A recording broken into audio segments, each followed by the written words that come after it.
Hello. Hey, is this Jonathan from? I believe it is. Is this Lister Potter the Third? Hey, yeah, it is. So, I have a question for you. Sure. Are you ready for the 100th episode of Super Cash Brothers? So what? The 100th episode of Super Cash Brothers. You know, the podcast where it's just two complete idiots talking about that one series that they think they know a lot more about than other people. Oh my gosh! Are you The okay? time is now. Oh, Yeah, wait, I was just wait. You mean trying to like now? hype things up. Yeah, I think. Oh, I thought we were going in an hour. No, I think it's right now. I think it's Oh, let's get centennial. oh, we're live. Yes, we are. I gotta let you go. Hey, so yeah, what's up, Jono? Uh, you didn't think I was gonna do that, now, did Hello. you? No, I did not. I wasn't sure where that was going, but I was happy with where it went. I didn't even bring my tie. I'm so sorry. Came up with it Oh, 5 seconds before we started. here we go. Yeah, Wore you this got you at got Turbo a you got a Patch's little bow wedding. tie. You sure do. I don't have a bow tie. I have I wonder if socks. it'll even fit my thick with Massive. two Your C's your neck. thick neck, Yeah. thick with I two have a neck, C's. believe it or not. There we go. There you go. There you go. Meanwhile, we got the first trailer for Final 7 Remake Mm-hmm. Part 2 or Rebirth, whatever the hell it's called today. I'm just like, fuck yes. Fun little day for gaming. On top of it being the 100th episode of our podcast. Yeah, raise your hand if you thought we were gonna make it this far.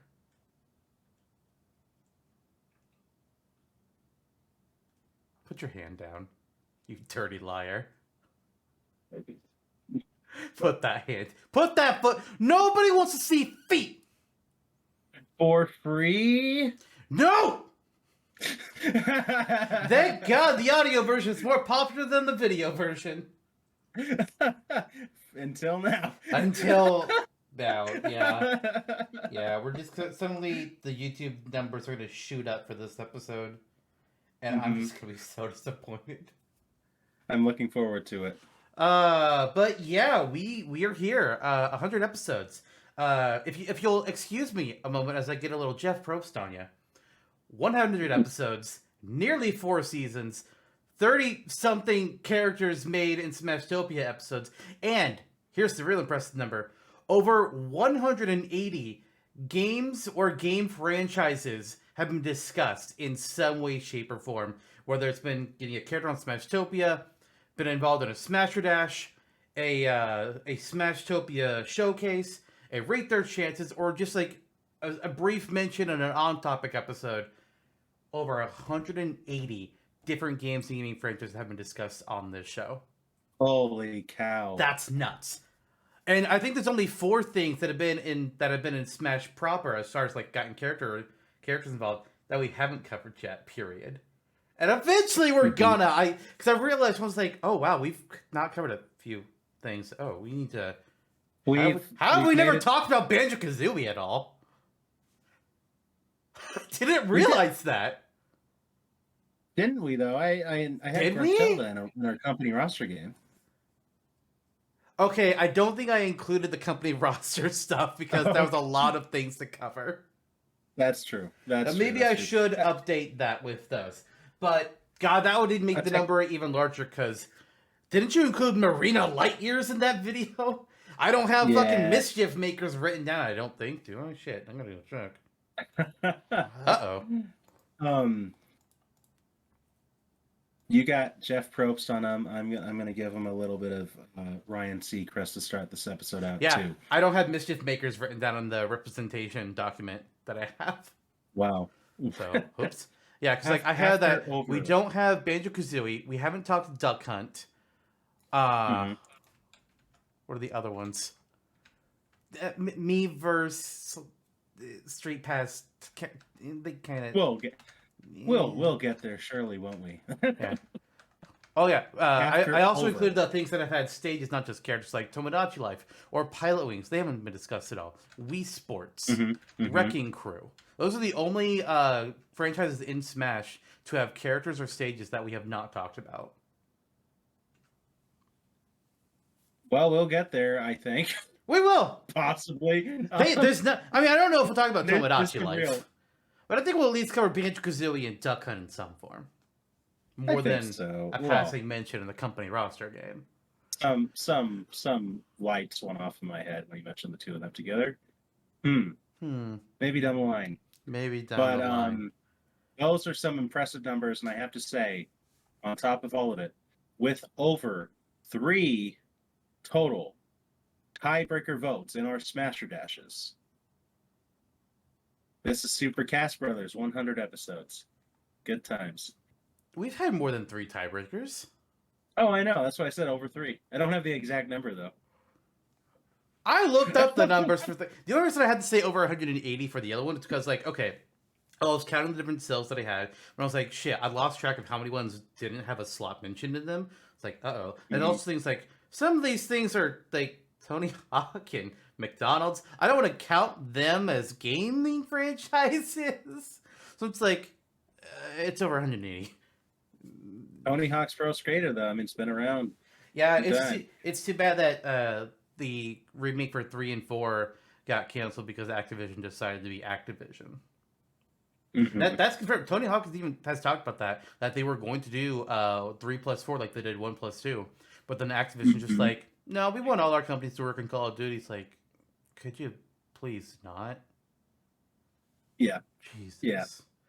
Activision, were dreams gonna die? Yep. But dreams have never died on Super Cast Brothers. But my spirit has. A few times. It was bound to happen eventually anyway, so it may as well have been documented. Yeah. But so yeah, here we are. Episode 100. Obviously, this isn't the end of the season. We just noticed, like, oh hey, I think it was just like when we were planning this season, we noticed, oh, episode 100. It's gonna be an on-topic episode. Yeah. Huh. We should do something about that. It was like, well, we did episode 4. It was like, hey, I'll look back on our times with Mercurios or Smash 64. It's like, why don't we just do a look back on Super Cast Brothers itself? So, viewers, forgive us if you will, as we have a very self-indulgent episode where we basically just talk about ourselves and this show and nothing else. That's today's episode. If you don't care, fair enough. See you next time. Thank God. But if you if you're in the middle of your commute and you don't have anything else to listen to, you might as well keep us on, right? Let's be real. You don't have anything else to listen to, right? Hey, we got you. We got you. Yep. But yeah, with this being episode 100, that means we've done 33 other on topics, 33 Smash Topies, 33 Smash Dash episodes, which is insane. It's honestly insane. It makes me wonder when we get to like on topic number 100. Episode 300 rolls around. It's gonna be the 100th episodes of On Topic, Smash Dash, and Smash Topies. Like, oh god, God. Well, now we have to reach that milestone. Now that you willed it into existence. Well, that's gonna be like season 11 or 12 because I looked ahead to be like a little bit. It's like, okay, where would episode 200 put us? That's in the middle of season 8 on a Smashtopia episode. So the 200th episode is going to be a Smashtopia, huh? Yeah, which means whatever characters we have left that we haven't done yet, we better pick a good one for that one. Ninja Bread Man Senior. Jigglypuff redone. It's actually not bad. That's not bad. That's not a terrible idea. No. Baritone Jigglypuff. Jigglypuff. Or Screamtail. I do want to make a moveset for Screamtail. I think that would be fun. Yeah. Yeah. I don't know if it'll end up being like a semi-clone of Jigglypuff, or it'll just be like completely its own thing. But I think a screen tail moveset would be pretty funny. It would be. It would be. You know what else is pretty funny? What? That we made it to 100 episodes of this podcast. God, I think I didn't Got him. know when you were first talking about this. I didn't know how long it was gonna go. It wasn't really until season 3 when I told myself like, okay, we need to get to at least season 5. Mm-hmm. After I agree with that, it. after that, who the hell knows? It could be season 5 rolls around. We're just like, we're done. I don't know. Eventually, we're gonna run out of things to talk about. That's just a matter of fact. We recently sat down to start doing some planning of season 4, and I think with some of it, we were kind of wondering, like, especially with the on topics, like, these are gonna get difficult to come up with new topics for eventually. So I don't know what we'll do when that happens. Hopefully, a new Smash game gets announced in the next couple years to help us out. Uh-huh. That'll be really nice. It would be. Huh. It would be. We could. Yeah. I was thinking the same thing. I think season 5 is an attainable goal. We will see from there. I'm not going to say we're going to shelve it, but it may be that we come up with another podcast or another project. Yeah. Maybe Super yeah. Capitalist takes like a year off and we do something else or something. Who knows? Yeah, precisely. But the staying power of Super Cast Brothers, ultimately in spite of, initial growing pains where I was really bad with the schedule and you basically took over all production rights, which was perfect. It made things so much smoother. Yeah. That, I mean, season and I think just looking back on the episodes, because I looked back and just read over the descriptions for some of these episodes leading into this one, how much we've grown from the first few episodes and the first couple seasons of the podcast into something cohesive, better branded. Like, we are just better. We're so much better at this than when we started. I think especially me. But we both have grown into it quite a fair bit. Yeah. I mean, we started. It might as well have just been an audio podcast in the very beginning, because sure, there was like a video for YouTube, but it was just a picture. There was no we didn't have cameras. There was no like special graphics. I think with the title, like the podcast title might have been on the graphic. We might have like our little logo on there, but beyond that, that's all. And then season 2, I'll just like, let's bring up the videos. And then halfway through season 2, I'll just like, I'm gonna rearrange the visual presentation so we can start having graphics on there. And then I think it was the start of season 3, I changed it again, and we've been rolling with the same format video wise since then. Maybe it's time to mix it up again. I don't know. The basis of it though, with like the graphics and us on the screen, it looks clean, it looks nice, and I think it's a good basis for the future as well. Yeah. If I was going to mix it up again, considering how much of a pain in the ass it was to build the format season 3 and onward, and having to rebuild it at some point earlier in the season when when Streamlabs decided to break and just fuck up the entire formatting that it has, and I had to quite literally rebuild it all.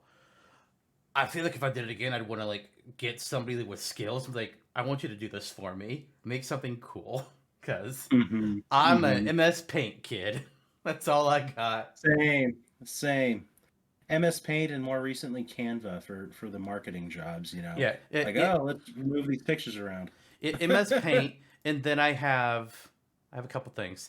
Shout out to overlay.imageonline.co for helping me make overlaying one image on top of another, and Lunapic for helping me make transparent backgrounds for pictures.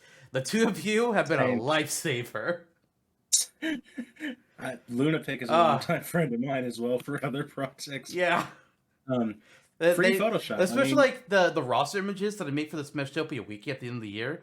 I require transparent images for those little pictures, which also that site that I use to make the images for, I have a couple links. Oh yeah, it's ursatsquare.github.io/rostermaker. If you are that person that made that, or if you know them, thank you. I From tried the using a different bottom of our roster. murky, swampy hearts. Yeah, I tried using a different roster maker at first, which nothing bad about that one, but it was harder to do with characters that have longer names because they would bleed down to the next cell below them. It's like, can't do that. Mhm, But then I mhm. found the Ursat Square one, and it's like, oh, this is great. I love this. Yeah, Unfortunately, it yeah. can only hold so many images in one roster, so I have to like, I think it's like 30 something. It's like 32 or something. Then I have to be like, okay, save this image. Okay, make a new one. Then I have to stitch them together. But it's minor compared to other things. Right, right, right. Minor set. That's cool. I didn't even know the piecing together process for the wiki. So you're I do a yeah, lot of yeah. things that I have no reason to do. Hmm. And then I complain about it's like, I don't have time to do all my different projects. Like, well, why don't you just drop something? No. They're mine. No. Precious. Yep, yep. Oh my gosh. Remake Lord of the Rings. I got your Gollum. You got my what? Sorry. Gollum. Oh. Boy, that new Gollum game sure great, isn't it? Oh, It is. it's not. It is. Oh, when a full walkthrough of your game leaks like 2 or 3 days before the release date, and it's a video on YouTube, and it's only 9 hours long, and it's a Lord of the Rings game, and it's reportedly, I didn't watch it, but reportedly most of the gameplay is just crawling down a straight path. What? Yeah. Even the concept. I mean, Golan is a great character. I never in A million years said ever I in want my to play a life. game as Gollum. Yeah. Yeah. Yeah. Now we have to make a Smashtopia wiki moveset about Golan. No, I'm not gonna do that. Maybe that'll bring me back to submission making this year. Yeah, Um, you've been on a break it's been a warm, dry drought of like eight from months, Jonno's well. 10 months actually. Meanwhile, I'm posting 6 things a week Yeah. because I'm insane. Yeah, that checks too. Especially with some of the ones that you've gotten down and have slated are not minor Yeah, submissions for the amount that you're no, submitting. and I'm working like about a month ahead of what's being posted. It's like it's early June right now, but I'm working on stuff that's going to be posted in the second week of July. Good. Good. Yeah, that's how you Actually, have to no, stay I'm ahead working of on it. the third week of July. Nice. Nice. Yeah, you got to keep on top of it. I mean, so that way you don't fall 10 months behind. Pretty much. Pretty much. Yeah, I mean, Smashtopia Wiki was the like progenitor era to the creation of Super Cast Brothers. I feel like we had it for a few years before the podcast started, I think, or maybe a year. Um, It started in I believe 2017 is when I started so posting on it. So let me see here. so it was a year or Yeah, 2017. Black Shadow, I believe, was the first thing I posted, or at the very least, the wow. first new character I made a moveset out of. I think he might have been the first thing I posted. Period. Not 100%. I know it might have been a couple of things like at the same day, because I know at the time I was trying to be like, okay, I'm gonna do like 7 things. I'm gonna post them all at once. Is what I was doing at the time. And let's see here. When did Black Shadow actually get uploaded? August 23rd, 2017. That's when I started this Smashtopia wiki. Which, by the way, we got a logo now. Courtesy of a friend of the podcast, Kelly Jelly, made us a logo. It's pretty nice looking. It gives me both Mega Man vibes and 80s vibes, which I think is pretty cool, honestly. Me too. It looks really good. The colors really pop. I like the angling of the logo. It's really cool. You should go check it out. So yeah, just a couple years before Supercast for this came to be. And I think it was during our great Donkey Kong versus Donkey Kong Jr. debate, during our like inner workings on our personal Discord channel, it's just the two of us, saying, no, it's this character that would make it in if Smash Brothers started on the NES. It's like, no, it would be this one. I was like, you know what? We should start a fucking podcast. I'm glad you brought that up because I wanted to get into this, and it might have been discussed a little bit early on in the show. I'm not too sure, but I wanted to ask you, since we're taking a look back in Super Cash Brothers, what was going through your mind when you first came up with the idea to make a Smash Brothers podcast? Because you approached me with this. This was not my idea. I may have molded it into the form it has now, but this was originally your brainchild, and then I took over. It's still ours. We've manned it pretty well. Although on the production aspect, it's like 85-15. I'll admit that much. The 15 is But- you doing the audio versions, coming up with the descriptions, and then noticing if I forgot to upload an episode. Because it's happened. Yeah, that's about it. It's happened a couple times. No, not as much as being in season 1. I think actually our last episode, that last Smash Dash we did, I think I only uploaded day of. Whoops! Wow. I noticed it. It's like, oh, that's supposed to go up today. Oh shit, my bad. Well, I uploaded it to Dropbox. RSS well in advance.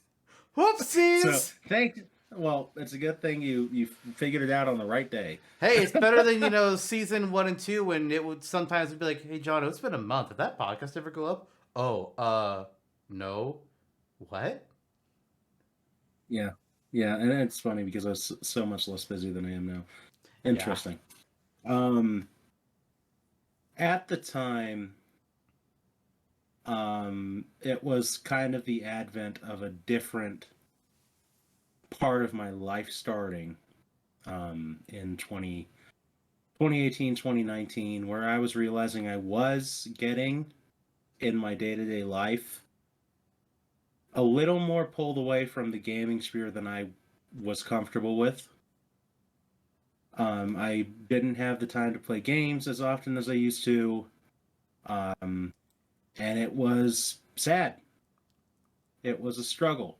And Super Smash Brothers was always what connected you and I, and by extension, many of our mutual friends who have since appeared on the podcast multiple times. I thought to myself, and the empirical evidence is there now. I've only gotten busier as I've built more and more of an establishment in my community for some of the things that I do in music and the arts and for nonprofits, et cetera, and that work's not going away. It's something I'm passionate about, but I'm still passionate about games. So me, forward-looking, years ago, was like, how do we preserve this element of our childhood, this element of your friendship and mine, keep it fresh within what originated it. So I try to treat this podcast like almost job-like, even though there's elements that can still be improved, like consistent marketing, et cetera. But the heart of it is there with just us getting together, planning these episodes, and recording them. And that originated from wanting to preserve that element of us making roster games on the side for no reason amongst ourselves. Yep. Creating submissions on the Smashtopia wiki or previously SSB Mercurius. Just the output, the sheer output that we put out when I was a little younger, just over text every single day was unfathomable. And I wanted to find a way to preserve that and keep that going even as my life changed. So I said, hey, let's make a podcast. And then you're like, oh yeah, okay. I mean, it didn't take much to convince me. You had some bullet points of here's reasons why I think we should do this. Now it's reading, it's just like, boy's got a point. Mm-hmm. I think because part of what was in my mind about it was, well, I'm already doing this shit for the fucking wiki. Yes. I mean, yep. Might as well, and we even if we didn't have this podcast, we would still be making roster games every now and then. Just imagining what we could see in the next game. if we didn't have this, I'm sure like once Ultimate got announced, we would have been supposed to just be like, all right, actually, no, yeah, Ultimate was announced before we even started this. I forgot about that. But like, I don't think we didn't know about DLC. I don't remember exactly what point in time compared to Ultimate's life cycle we started doing this.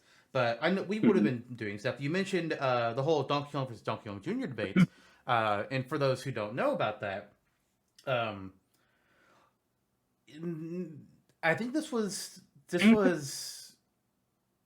started around this started after Ultimate was released, and sometime in the early DLC life cycle of around Joker, Banjo, Hero being revealed, somewhere in that segment of time. I had the idea of, hey, let's do a dumb roster game where we're going to pretend that Smash Bros. Started on the NES and figure out what characters would have been on that roster. And we came up with our own individual lists and we mishmashed them together, which has turned into things with this podcast, which is kind of like how our Smashtopia episodes work. Or we did something else that was like this on an episode. I don't remember what it was offhand. Was it our season 3 finale? Maybe. What was our season 3 finale? Because I feel like that might have been it. That might be what I'm thinking of here. The Thanos game. Yeah, Thanos game. Because we had two different rosters, we mishmashed them together. So that's where those ideas kind of sprung from, was this whole NES game we did.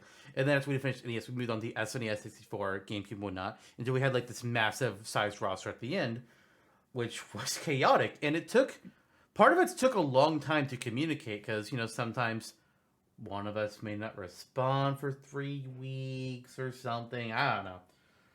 But for NES, there was a long debate between the two of us about who would get into NES Smash, OG Donkey Kong or Donkey Kong Jr. And that was a long conversation of a bunch of different points, and we were both very adamant about our choices. But I think that, I don't know if that entire project predated the podcast, but I'm pretty sure the start of it did. Because actually, I can see, first episode was, August 31st, 2019, and Ultimate release in 2018. So by this point, this would absolutely have been after that thing started, I'm pretty sure. Because Banjo-Kazooie and Hero would have been revealed summer 2019, I'm pretty sure. We're both looking it up, aren't we? Yeah. Yeah. I'm going to Smash Week and checking Heroes, but just see when it says that he was revealed.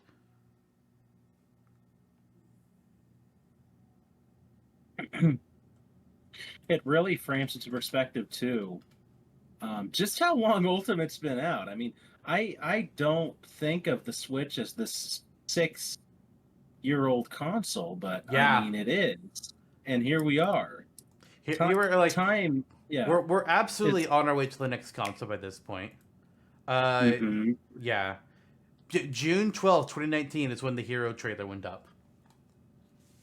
And I know at least we definitely started beforehand, but we were in the middle of it, because when we got to a point where we were talking about Dragon Quest characters in that whole project, we said, and unlike Hero, it's going to be Erdrick. But I know it was also before Terry got revealed, because at one point you suggested Terry as a character, and I was just like, why don't they include Terry?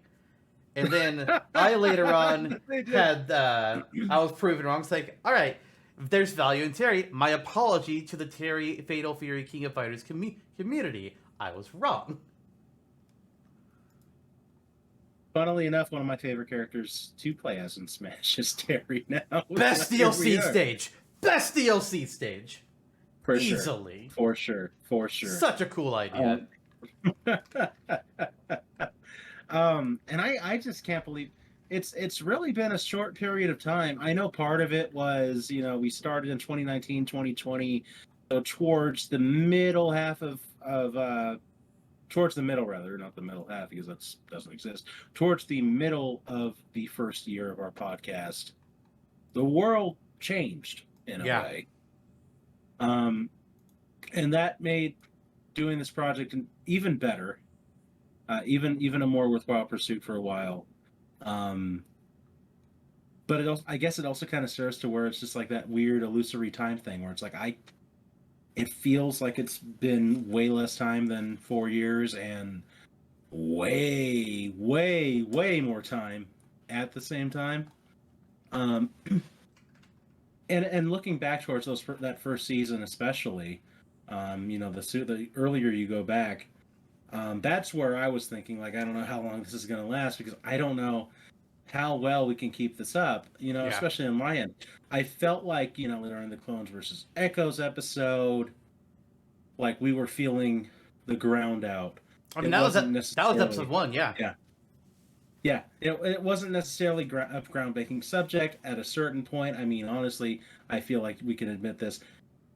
We didn't really know much. It wasn't exactly a groundbreaking topic, so we didn't have a whole lot more to say. But we dragged it on, and it just started out awkward. I think we're both just feeling out the territory of recording a podcast. I think it was a little bit new territory for both of us, and on a collaborative level between the two of us as well.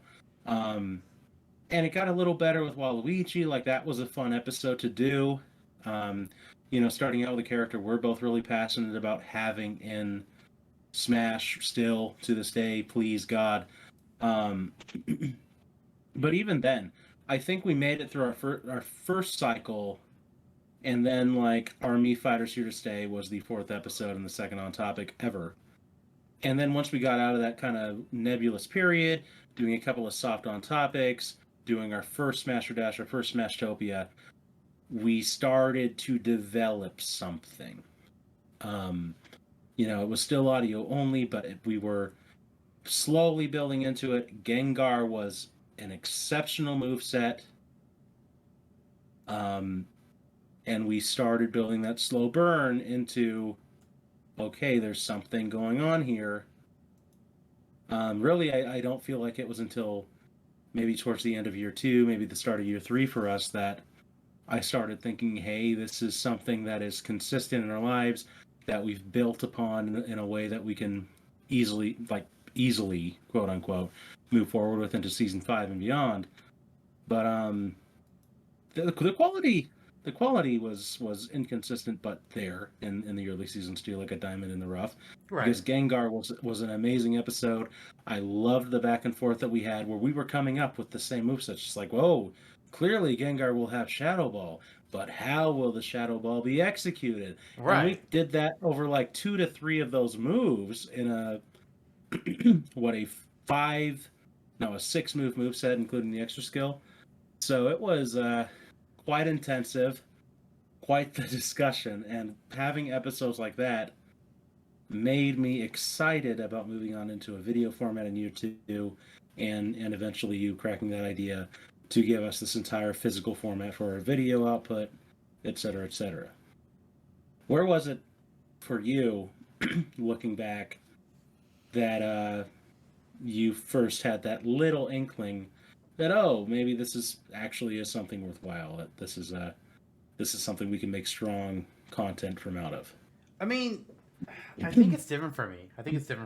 Not to say that I don't think it ever happened, because that's not true. Mm-hmm. But I don't look at it as content that we produce necessarily. Mm-hmm.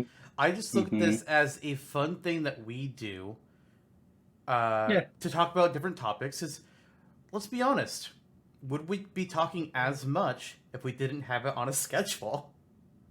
No. Because shit gets busy. But this kind of forces it to happen. We've talked about, Smash, obviously, but then other things. We have to learn about new characters that we don't know a whole lot about.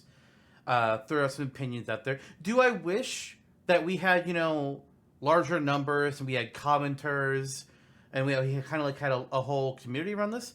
Of course. I think it'd be fucking awesome. Am I upset that we don't? Or does it dismay me in any way? No. I primarily look at this as just like a fun thing to do with a friend of mine. I don't look at it as something that I had to churn out content for, and to feel like that we've made it in some way or anything that has like made it worth it or anything. Not to say that it's wrong to look at that way or to think about that. That's just not how I've ever approached it. Yeah. more importantly than the content side. And again, I mean, if the pure marketing aspect were that important to me, we would probably be a lot more further along with our viewership than we are. we would have consistent social media posts, and honestly, would probably be the problem is, I feel like when you try and what's the word I'm looking for here? When you try and commercialize it too much, or you know what I'm trying to say, you're putting that box around you. We go off the rails at times. Yep. We have very off-topic tangents. How many times have we bashed Byleth's moveset on this show? Too many times. Let's be honest. It's too many times. If we like, I know I don't know for sure, but I feel like if we did have like a larger community, I feel like there'd be that larger pressure on us to maintain some form of relative professionalism with everything. Right. And I think that's part of what kind of stymied those first couple episodes. I remember you telling me after Clones vs. Death, because I think it was around the Meat Fighters Here to Stay episode in Gengar, where you told me it's like, okay, I'm feeling the groove here anymore, because you didn't feel like you were having to like professionalize yourself, and that you could be more your actual Jonno self. Which sometimes the actual Jonno self is like, all right, I need you to contain just a wee bit here, just a wee bit. Hey, it's gotten better. It's been a good couple years compared to the start. I mean, there's some episodes where it's like, sir, we need to move on. We gotta keep going. We are approaching an hour and 50 minutes, and we're still on the final smash. We gotta get it going. All of that to say, I am with you on the primary reason for doing this. It's why I had the idea. It's why we started it, and it is the primary motivator for both of us for moving forward with it. And to be honest with you, when you frame it into that perspective, if we marketed it better, if we commercialized this, if we had a consistent audience, because of how comfortable I've gotten in this format that we have now, that's so open. And it is just the two of us so often, or having our personal friends come into the fold. Nothing crazy on our end for in the planning aspect, usually, or the production aspect, usually. It begs the question, like, there are aspects of the podcast growing more successful that we would want. We want people to hear our thoughts and be entertained by them. Yes. But for all the extra tassels and hassles, that was a rhyme, that come with it, do we want it? I don't know if I want that. I want it to a degree.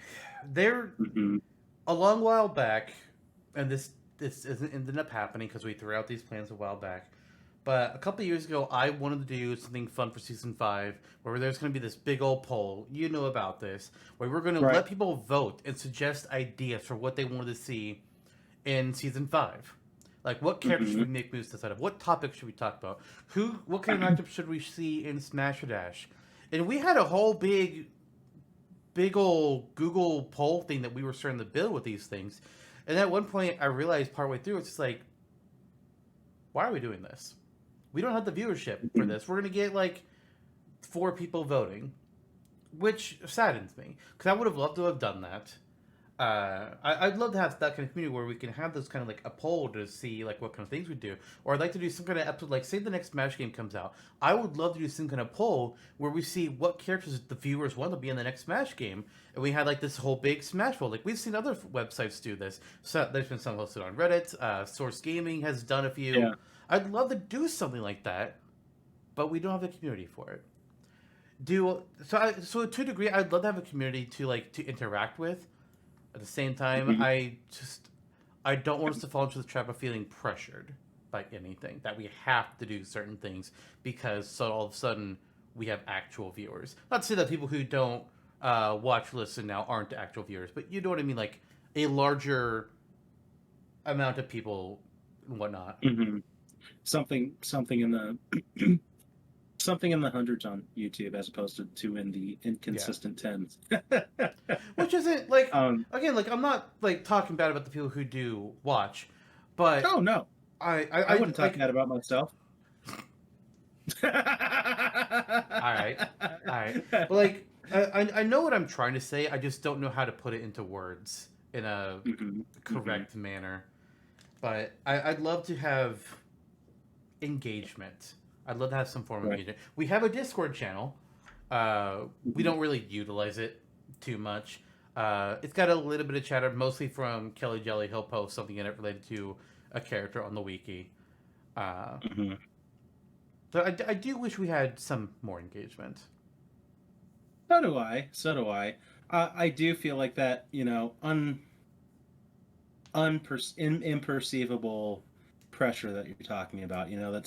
It's not any one thing, and that thing could change from day to day. So it's hard to pin down when talking about it. But generally speaking, just the baggage that comes with having a larger community. Every creator who has seen some modicum of success has certainly felt it. So I feel like if somebody has listened to their favorite podcast from a Smash Brothers community maker or a gaming community person, then they kind of inherently know what that's like existing within those communities Yeah, and seeing because so many creators, it's popular and good and healthy now for these people to be more open about their creative processes too. um, so when they talk about their pressures, that's kind of what we're talking about here. And they're good problems to have. I mean, they're problems that you have when you're successful. um, This comes with the business, but just like with anything in life, there's pros and cons to anything. And I feel like it, but I think that with the structure we've built, I don't know if this podcast itself, I think we can have a podcast on that level. Um, but I don't know how we would rebrand ourselves or it or what. And it may be a little too much pressure for what we've already built here. yeah. The other concern sometimes with having like a larger group is the more people you have engaging, the more you open yourself up to conflict. Mm-hmm. As we've seen with, I mean, it's true. These were kind of larger communities, even though they were still rather small. Some of the previous communities that we had built together with our friends back in the day, we had seen conflict arise, and that's why we've moved on until we've collectively kind of culminated in a couple of Discord channels together. Yeah. Um, but now, I mean, then I part of me wants it, and part of me is just fine doing this for another few years, at least, knowing that we're making it together, and we have a good base of friends who have survived this ordeal of starting at Mercurius with us or somewhere along the way, Yeah. and continuing from there. Um, you know, like Trevor or Turbo Texture. He's been my friend for like over 20 years and has been a part of your life for God, like 15 now. Say Good less than Lord. 20. Less Good, than 20. good, but still quite a lot. And he's been a really great, consistent guest on the podcast. Kelly Jelly, I mean, he made our jingle. He's been an amazing contributor to the Smashtopia wiki. And he's appeared every year on the podcast as well. Uh, Jake, We've had he's a 13 guy different guests on the podcast. that's more than I even thought off the top of my head. That's pretty good. And they're all people that generally like us for one reason or another. Most of them are recurring. Yeah. And vice versa. Although I think it might be pushing the envelope a little too much to say that we like them. Yeah, I can't commit Yeah. to that. I think there's been murmurs that they've heard that we were recording a 100th episode. Oh. A few of them. Yeah. And some of them may even have special messages to share today Oh. during this episode. Yeah. Okay. Yeah. Yeah. Did you run this by a producer? Loosely, yeah, I did. Really? Because I have not been able to get a hold of her. She's busy, Yeah, that's what her office I- always fucking says when I call. Insert horrible reality show here. She also produces that. Oh, right. I forgot about that. That's still on? Mhm. Yeah, God. the one with the restaurant. Yeah. There's like Yeah. a sea of those shows. Oh, I know. But nothing can beat the real housewives of Super Cast Brothers, you and me. I don't think either of us are housewife or are real. That's fair. I mean, we exist in a podcast scape. I'm from Midgar. Now, whether that means the Norse Midgar, the Midgar in Fire Emblem Heroes, the Midgar in Final Fantasy VII, or some of the Midgar, I ain't telling. But I'm from Midgar. Also, Midgar just means Earth, so. Yep. Yep. I didn't lie. No, you didn't. That's a first.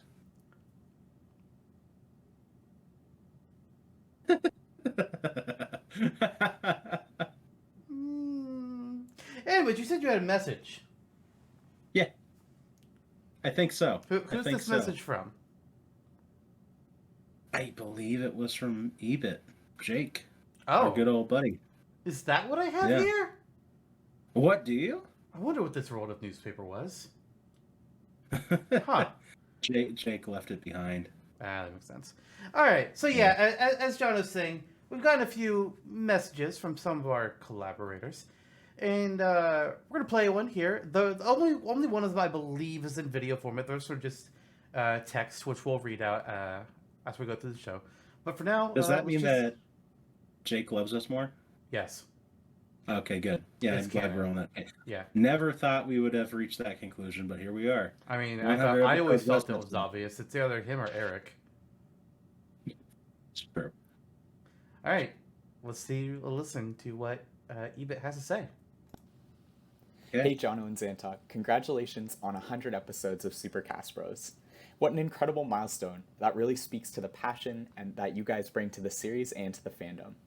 It's been a blast getting to record with you guys and celebrate a series that brought us together all those years ago and helped forge a friendship that has spanned decades, which is a bit shocking to say considering how I remember when we were all Tasmanian Tigers back in 2002.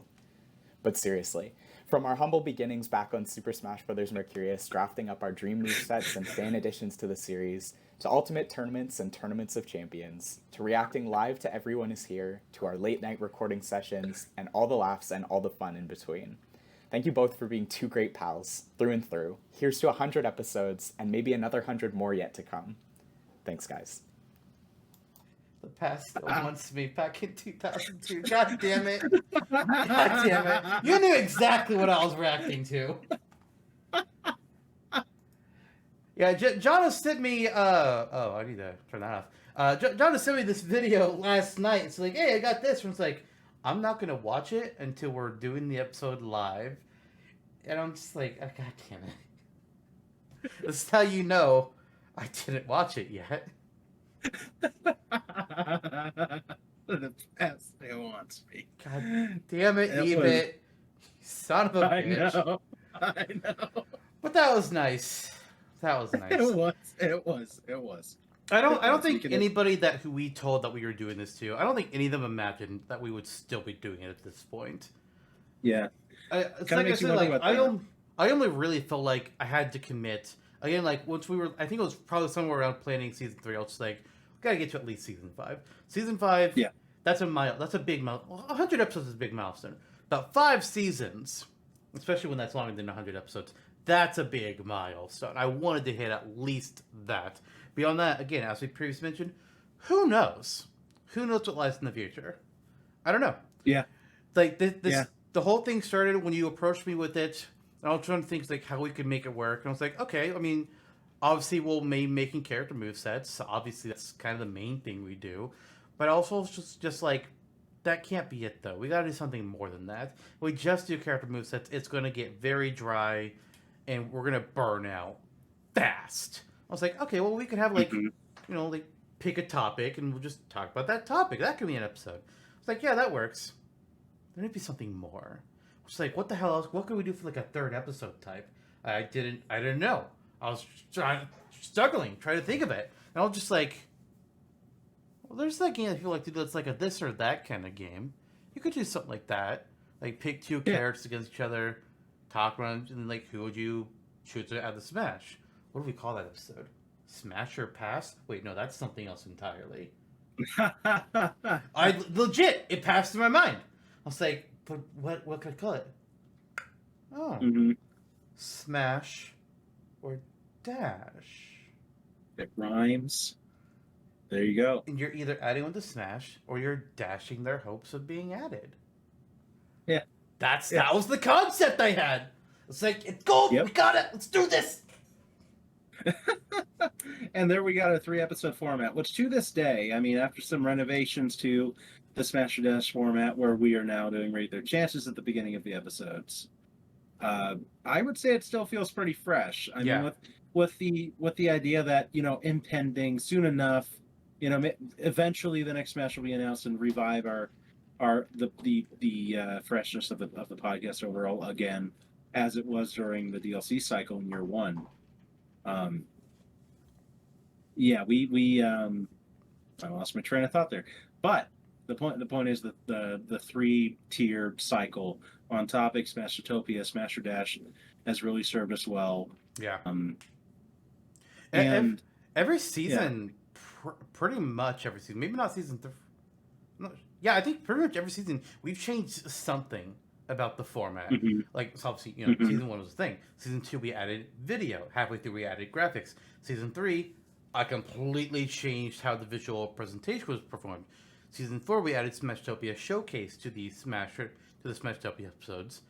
Right. Then we also had like the catching up section at the start of On Topics, and then the Rate Their Chances as well. Season 4, I guess actually we didn't change anything in season 4. Thinking about it, but we did debate. It's like if there was anything we wanted to change, we decided for now, not really, because one thing we struggled with in season 3, season 3. Fuck. There would be some episodes of Smash Dash where we were just like, our Rate Their Chances taking up too much time. Should we do 5 characters? Should we do 3? And basically, what it boiled down to when I was looking at things, is like, I think it only takes up more time when we have guests. And even then, it can take about roughly an hour. But I also think that helps out our Smasher Dashers, because you were mentioning this about early seasons. We struggled with the Smash Dash episodes to fill time. It was rough, especially those very early ones. Just like, because we didn't want the episode to be too short and too soon. Like when other episodes are hitting close to 2 hours, we couldn't end at a 1-hour episode. That just wouldn't have worked. And I think Chances severely help with that, because one, it gives us a solid basis on to talk about first, and then when we get to Smash Dashes, sure, sometimes there might be an element of we're feeling pressed for time, that like we want to talk more and we're running out of time. But if we go a little bit long, that's better than ending too soon and feeling pressure to have to talk more in order to fill that time. That was a big problem we had early on. Right. Yeah, it is.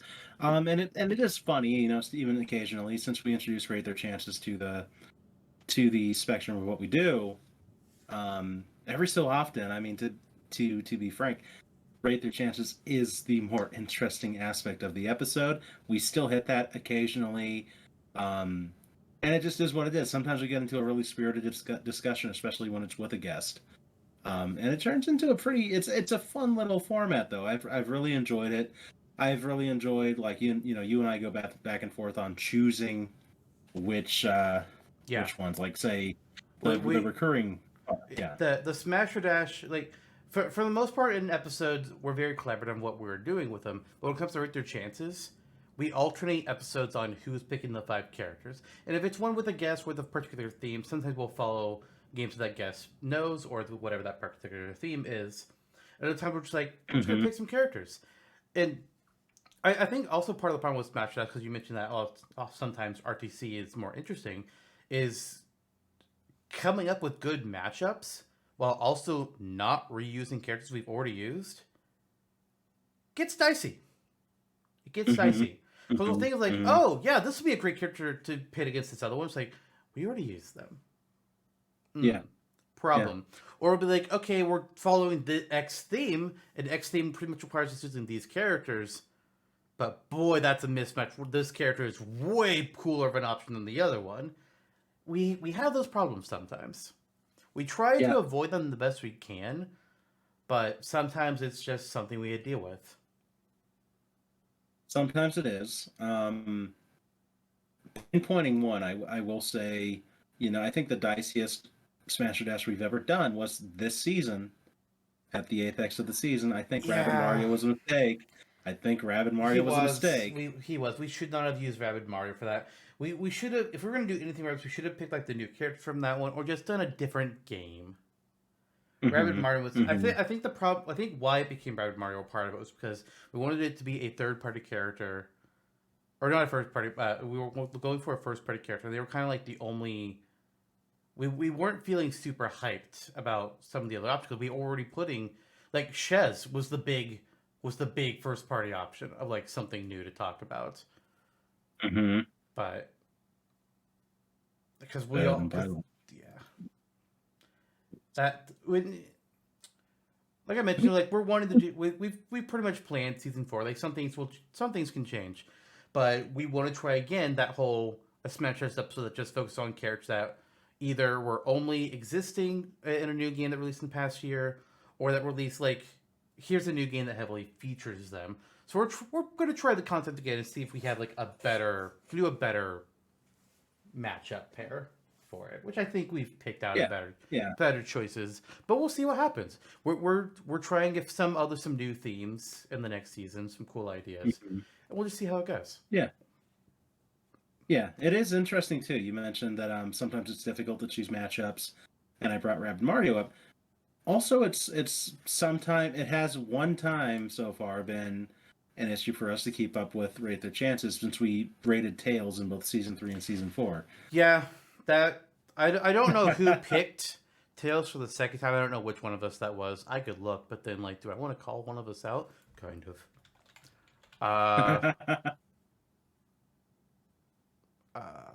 Was that me? That was it. Was me. you? It was me.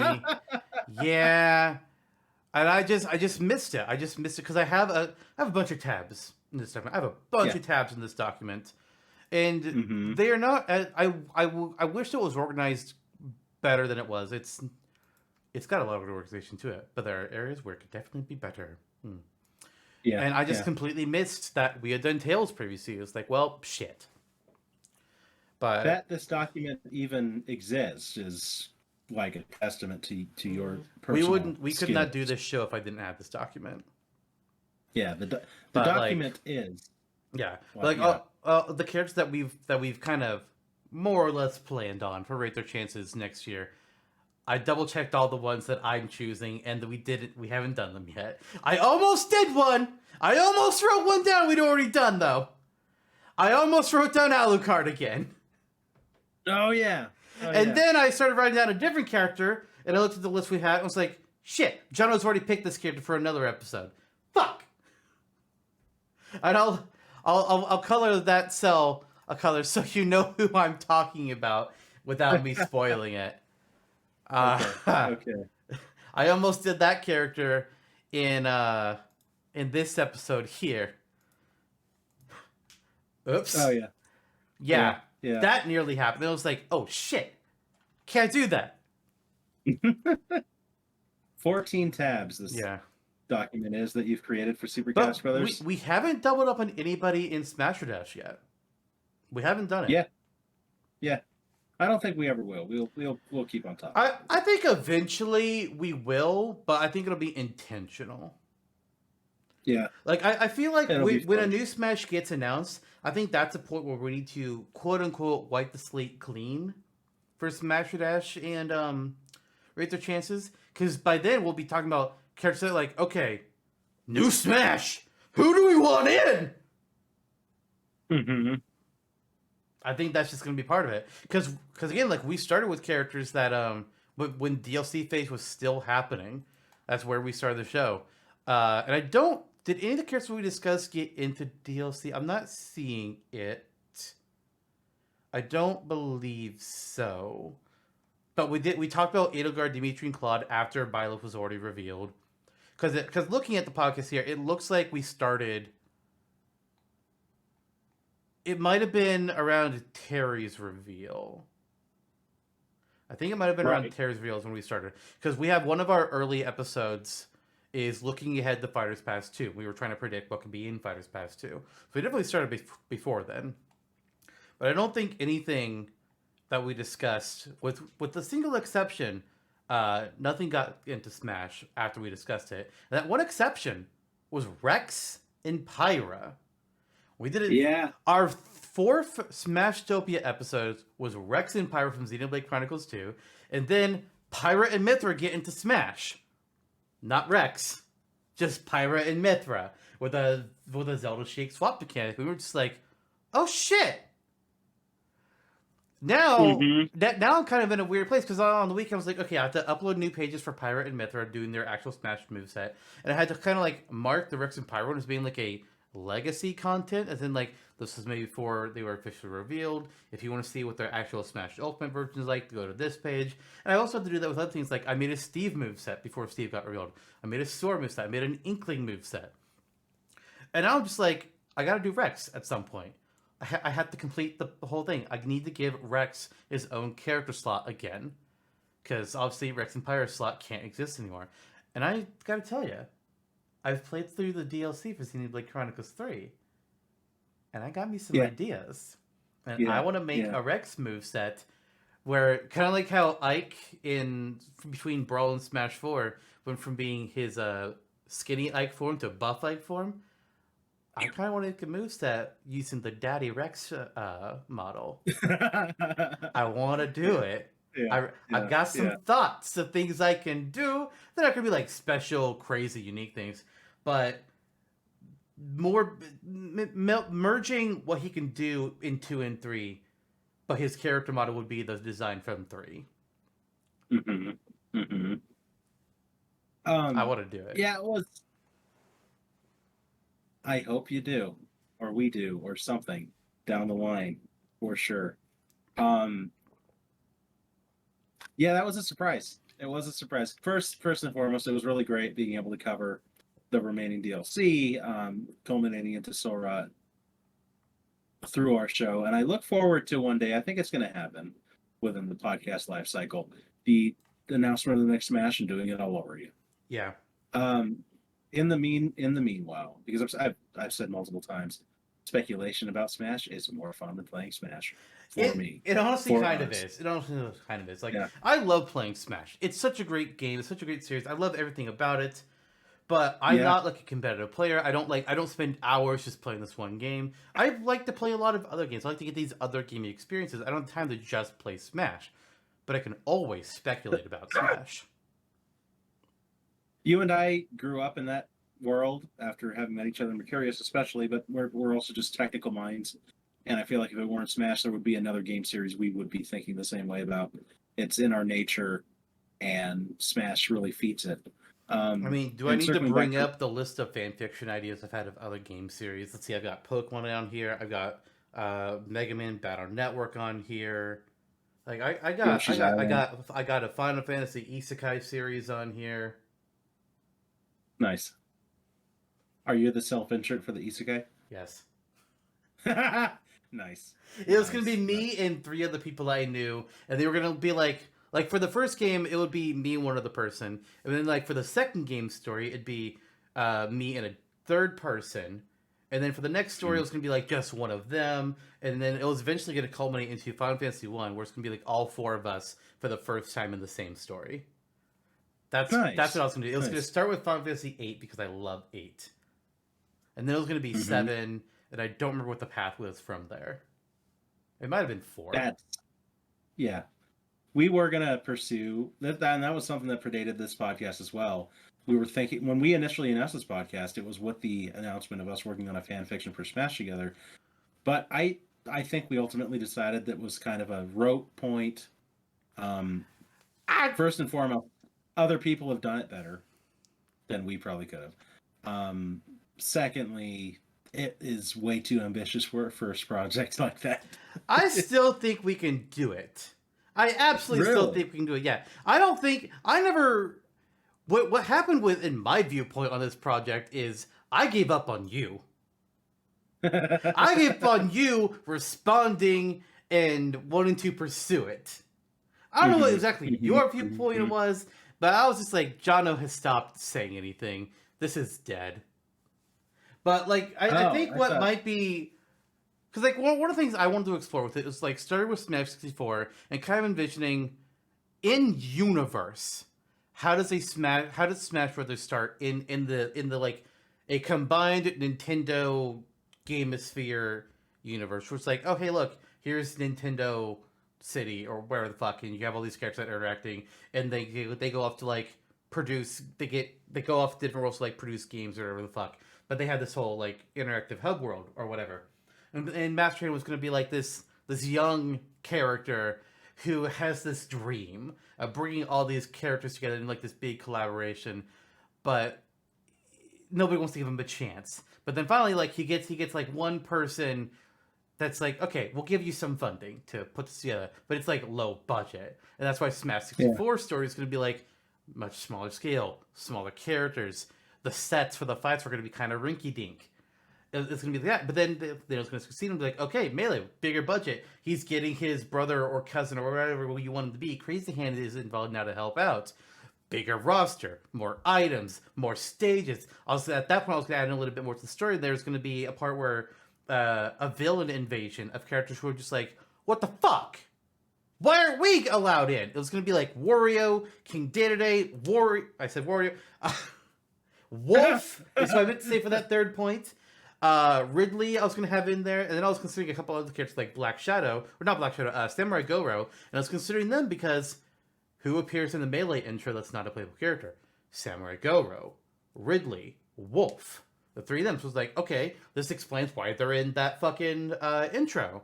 But then Ridley and Wario and King Dedede, actually I don't think Ridley was in part of this. Wario and King Dedede were going to be there to kind of lead into Brawl. They're going to have that bit of a hook with Brawl.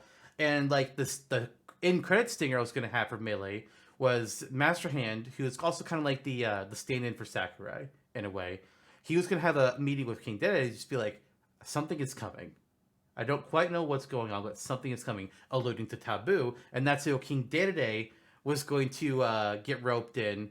Because we know that from Sakurai's notes about Subspace Dimster that he posted on the dojo way back when, of things that like were left on the cutting room floor of the game, King Dedede was always, from the beginning, working against Taboo. He was always on the hero's side. That's why those badges there. Like, he picked out characters, maybe they weren't his original choices, who were going to be free from the trophification process. So I was gonna like back build that in there, and then Brawl's gonna happen. Subspace Dimster's gonna be a whole big story point. Smash 4, I didn't really quite have him involved with the story segment for Smash 4 was gonna be, besides the DLC character, when you get it in some way. And then Ultimate, obviously, World of Light. And I still love to do something like that, but I was also part of that. One of the things I really wanted to explore is how each character was selected and how they acted upon their invitation. And there were some I had some thoughts on. Like, I saw a comic a long while back that I love the idea for, with Daisy, where Waluigi was the one getting the invite, but then he saw Daisy really sad because she really wanted to go, she didn't get an invite, and all her friends are going without her, and he gives her his invite. I was like, that's a really cool idea! I love this! And then my other favorite idea is Piranha Plants.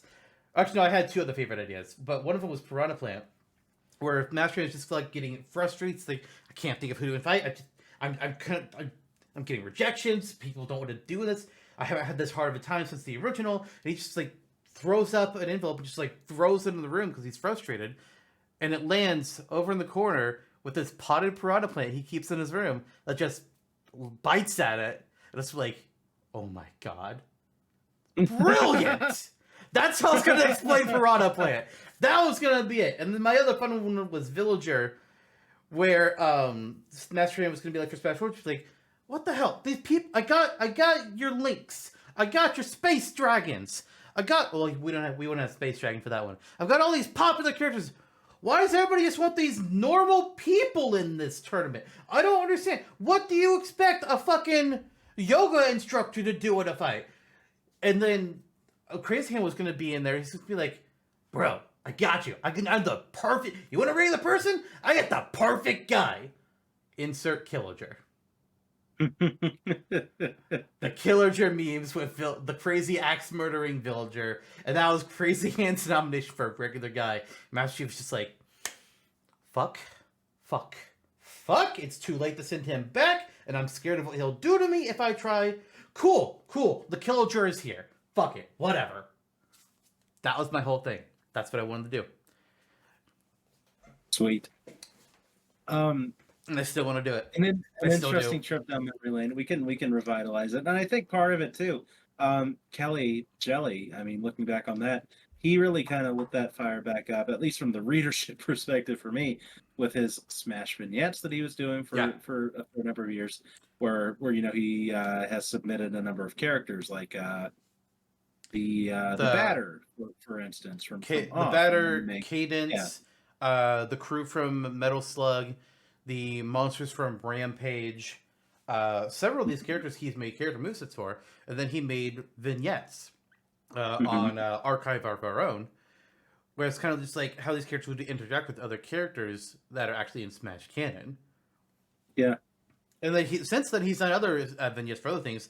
He did a series for Fire Emblem Awakening of Robin and Morgan creating new classes in Fire Emblem based on different Smash characters, which is pretty cool. And he's also doing one right now for Xenoblade Chronicles 3 that's like, okay, hey, you know these hero characters that don't interact, but you can get them as part of your party?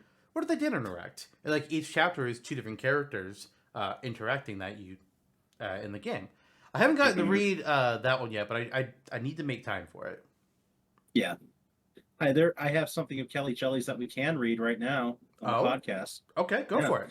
A message from Kelly Jelly regarding episode 100 of Super Cast Brothers. It's right here, guys. Oh, that's right. Yeah, right I here, can't read that.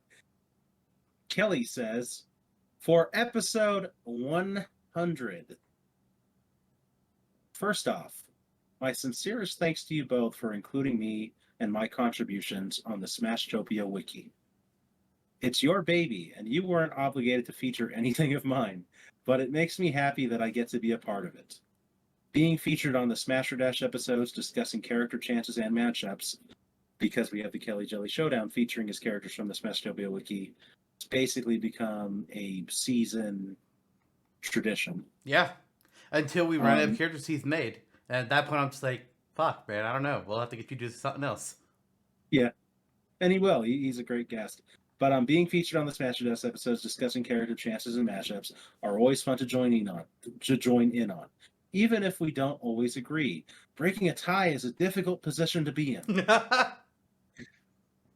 Zantok, thanks for facilitating CSWS, our personal friends group's Discord channel, interactive content, including polls and the video game music month. Which is coming up. You deserve the award for fastest reply in the West, an award I could never apply for.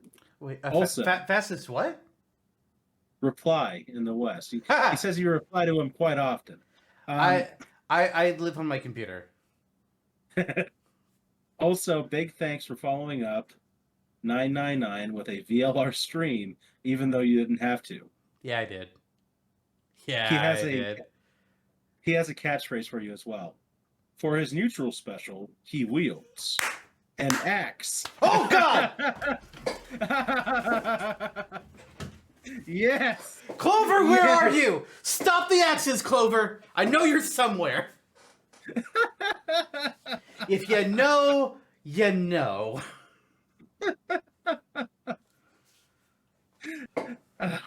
For Jonno, thanks for taking the time to read my movesets and vignettes and giving your earnest thoughts. Your opinions elevate any discussion, and your extensive skill with the written word shines through in your comments to me, as well as your eccentric nicknaming, because this was written at the apex of me calling him like Mr. Bungola Bohala Palapop. And my special quote, is, "The real beauty was the friends we jumped in with along the way." In a bush back in 2002. Yeah. If we just keep chaining the memes, we'll get there. Yeah. Last but not least, I remember one time when we set up a 4-person discussion along with Jake. It felt like a real 4-player bout. Except this episode was more co-op than competitive. That and hosting Battle Royale centered around My Fighter editions means more to me than I can say. From Kelly. What a guy. Yeah. What a good guy who created a catchy beat for our podcast. One of our most recurring guests. Yeah, and yeah, one of my favorite people to talk about Smash with for sure. I love all of our guests. I'm not playing favorites, but I will say Kelly, which is funny because we didn't know Kelly as long as we have some of these other guys, but Kelly kind of exists in the most similar space to you and I with how he approaches the Smashtopia wiki and our podcast. So it's quite interesting to go back and forth with him. Like, I think we all just have that same technical mindset when it comes to this game series. Yeah. Mm-hmm. And yet we haven't done a character with him yet. How have we not done a character with Kelly yet?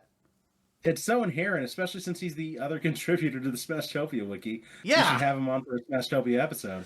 Kelly is the only person besides the two of us that has made their own characters onto the wiki without being a collaboration on the podcast. One of these days we'll have to remedy that. Yeah. Maybe even for the next episode. Who the hell knows? Who the hell knows? But that was really nice from Kelly. So thank you, Kelly. And thank you, Jake, for your message earlier. Gosh. I guess going season for season, what were some of your favorite episodes looking back? Just like a top. I mean, Waluigi, very first character we did, a character that we're both very passionate about. We had some. I think there's part of there were two things that stand out to me about the Waluigi episode. One, we had to find a second recording date for it because when we first sat down and recorded, your bitch ass didn't have anything written down. I was like, how can we record this if you don't have a moveset written down? You don't have any ideas for it. How can we do this? And then it was like a week later or so we actually sat down, you had things down. And then we're getting to reveal our final smashes, and I'm just like, I'm so excited to reveal mine. I'm just like, I got something new and crazy. You know, everybody talks about how, oh yeah, they should have Waluigi pinballs a stage for Waluigi and Smash. I'm just like, nah, fuck that. That's the final smash. Waluigi pinballs me, final smash, bitch. And then you come up, it's like, so my final smash is Waluigi pinball, and I just fucking lost it. It's like, son of a bitch.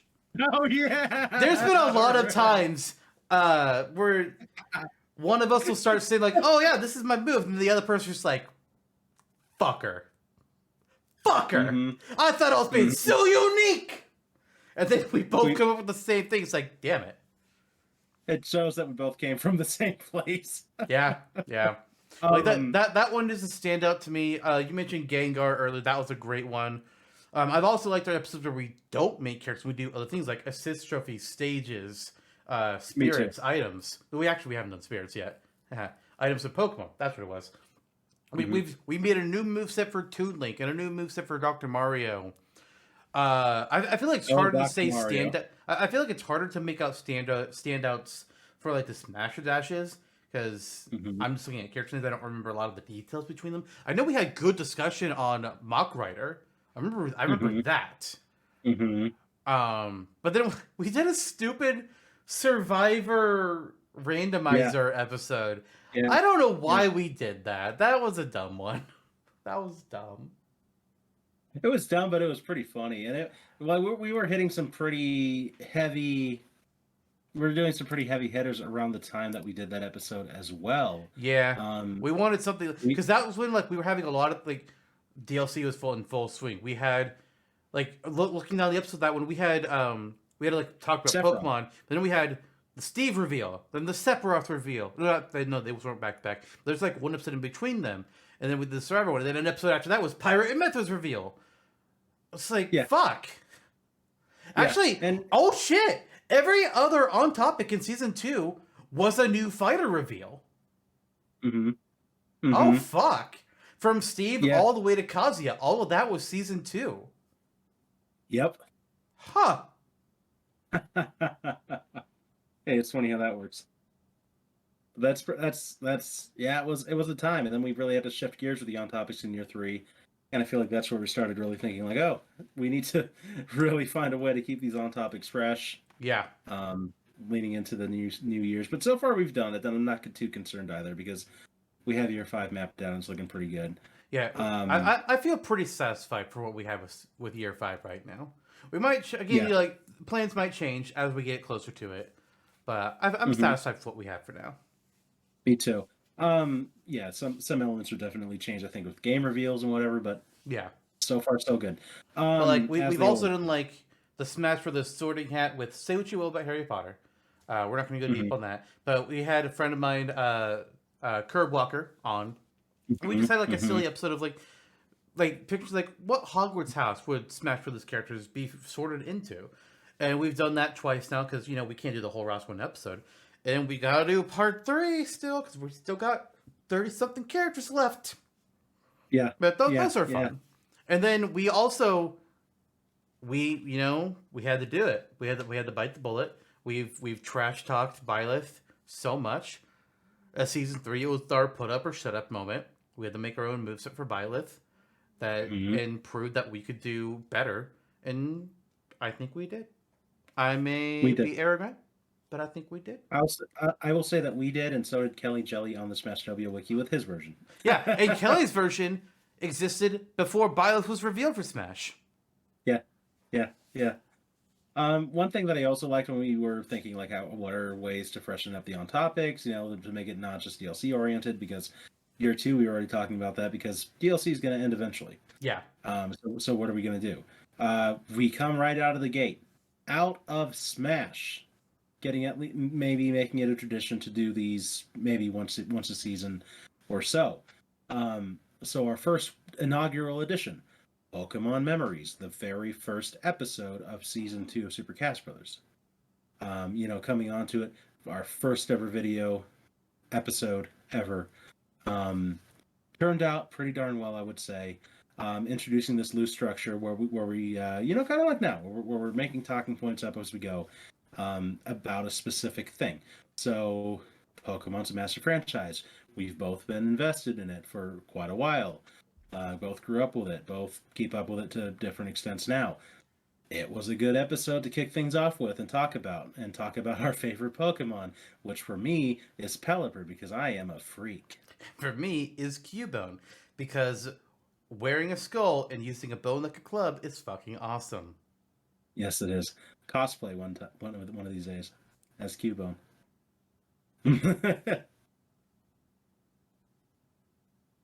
There's some good skulls on Etsy. I'll say that. And we've persisted with that too. I mean, we kicked things out with Trevor in your season 3 as well with Saving Star Fox, which I think was another strong episode. Discussing, Star Fox is a kind of a dead series right now, and hasn't been. It's been constant rehashes of the Lilac Wars. Unfortunately, what can we do to revive that brand in totality? And this season too, resurrecting F-Zero. So I've really enjoyed doing these things, and talking and pinpointing one specific series and one specific topic. You could say we did 2 this season because we also had an episode talking about Zelda representation. Mm-hmm. And by that same topic, we discussed Fire Emblem representation in, I believe, season 1. Mm-hmm. We did. Yeah, representation within. Yeah, those are good episodes. Those are really good episodes too. Fire Emblem, if I remember, that was with Eric, I believe, with Flame Zone. And then Jake and Kelly have both turned out good quadruple episodes, proving that it could be done after I sort of screwed the landing on the first one we ever did. Yeah. Then we also had Arun and Suji on when we were talking about League of Legends. Yeah. I don't remember why we decided to talk about League of Legends. I think it was just because there were a lot of rumors about it at the time. I was just like, let's do something trendy for some dumb fucking reason. I don't know. I don't know why we did that episode. I'm not that it was bad, but why did we do that episode? It was a good episode, and I think it's because Suji and Arun are both fans of that series. Yeah. Yeah, so it harbored good discussion, and that was a really good episode too. Yeah, I quite enjoyed the Zelda representation discussion too. Our sidebar with having Kellen on for the first and currently only time to discuss why he loves Skyward Sword was a nice little segue. And I've and I've also enjoyed living up to the meme potential of certain. Oh god! Oh gosh! It didn't go how I thought it would.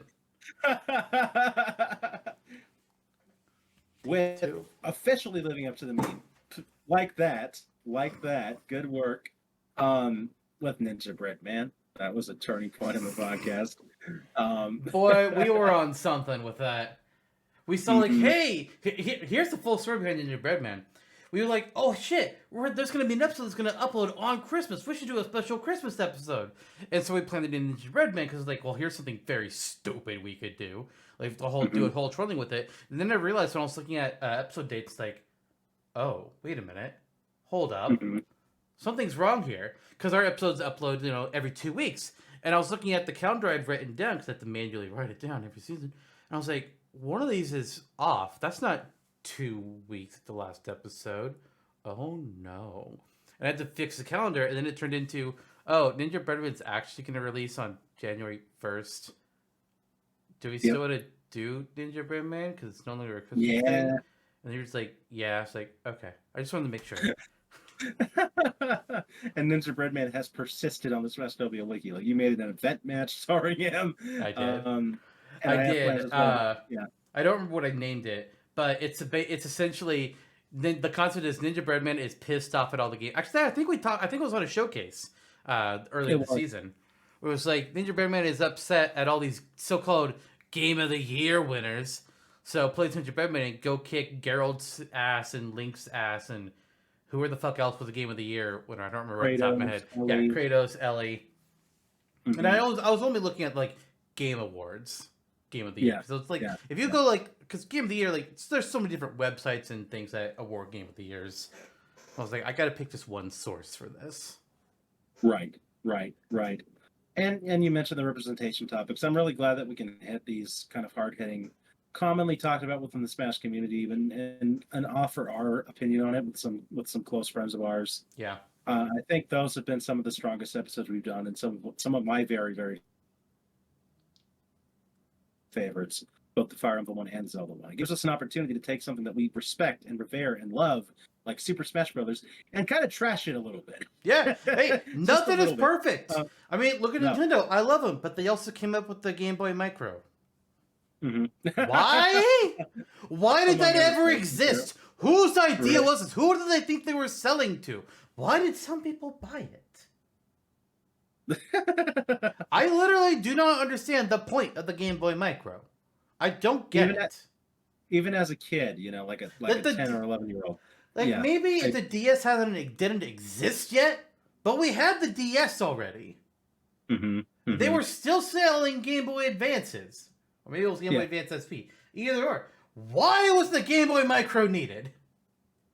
It wasn't. And Reggie alludes to it in his autobiography, which is kind of funny.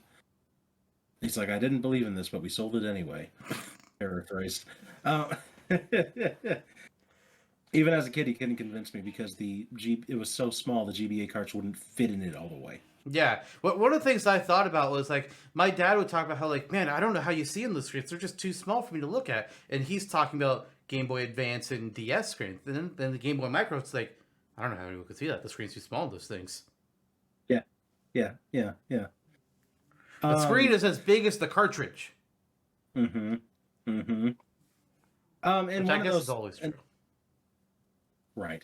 But all the same. It's as big as the Game Boy Advance cartridge. You could say that we actually did another kind of, like off topic in the sense that we're not talking directly about Smash episode in this season as well, reflecting on the Super Mario Brothers movie, which was a much more recent episode than most of what we've been talking about that I really, really, really enjoyed. Because I really enjoyed the movie when I think just about any gamer who It's on DVD now. Yep, it is. Any gamer who saw that Illumination was making that at first is like, oh. Yeah. I And mean, then we turned I had a around. little bit of faith just because, like, okay, animation style, they can probably work, but no, please don't minion it. That's what we were all thinking. It's like, don't minion it. Mm-hmm. And they knocked it out of the park. I mean, pretty much. Like, it was 90% of the way there for me. Like, it was what I expected a good Mario movie to be. There you go. We got it down. Yeah. And some of my other more offbeat favorites, like the Ninja Breadman one, is continuing this pig theme with TurboTax or Trevor every year. Every season so far, rather. So we had pork nearly. If there was one out, it had to have just been one season. Chrono. Yeah, Chrono had Like, Frog. That's a pig. No, he's not. Okay, but at the very least, Porky mentioned season 1. Then we miffed it in season 2. Season 3, Saving Star Fox. Orbulon had a pig connection.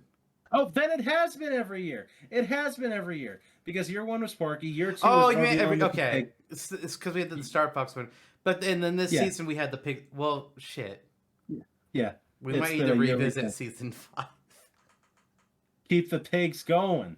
Yeah.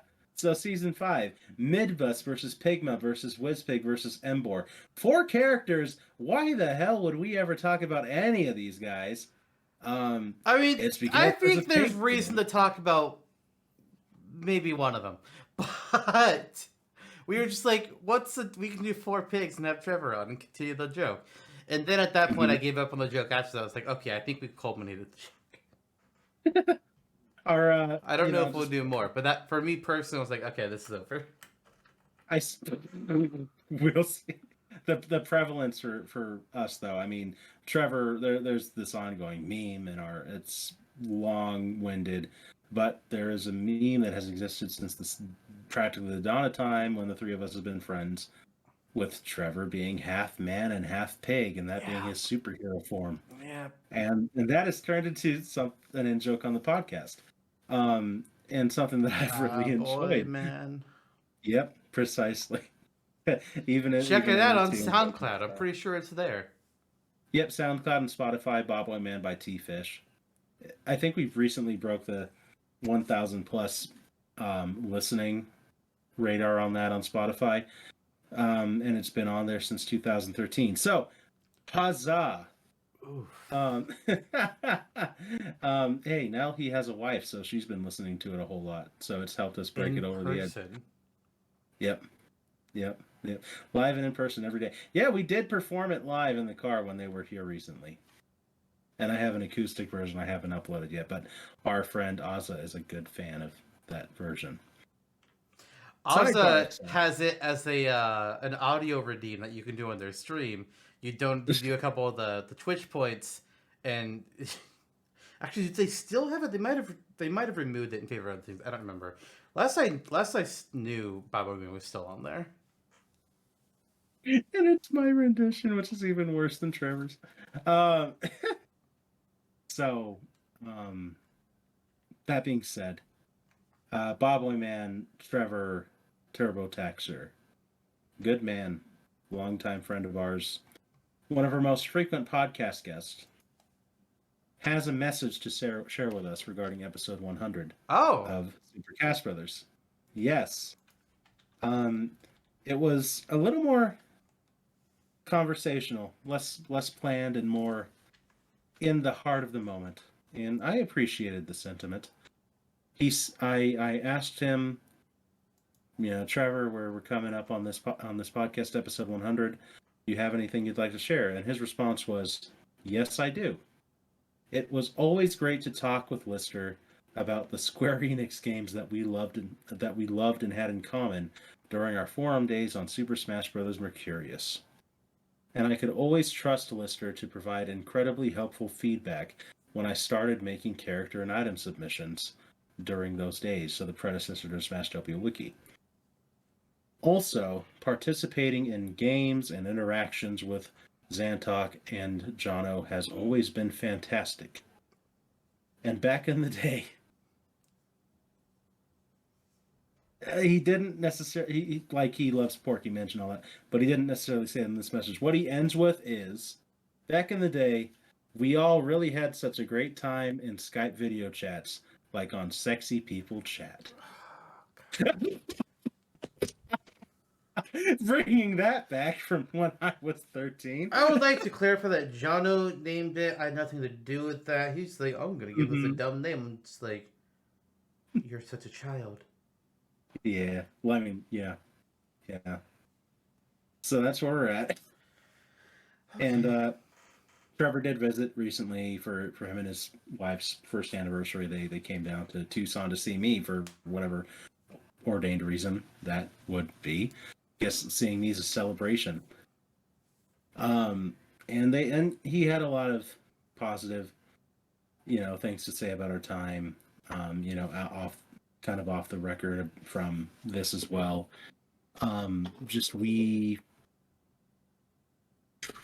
He's been around for a long time.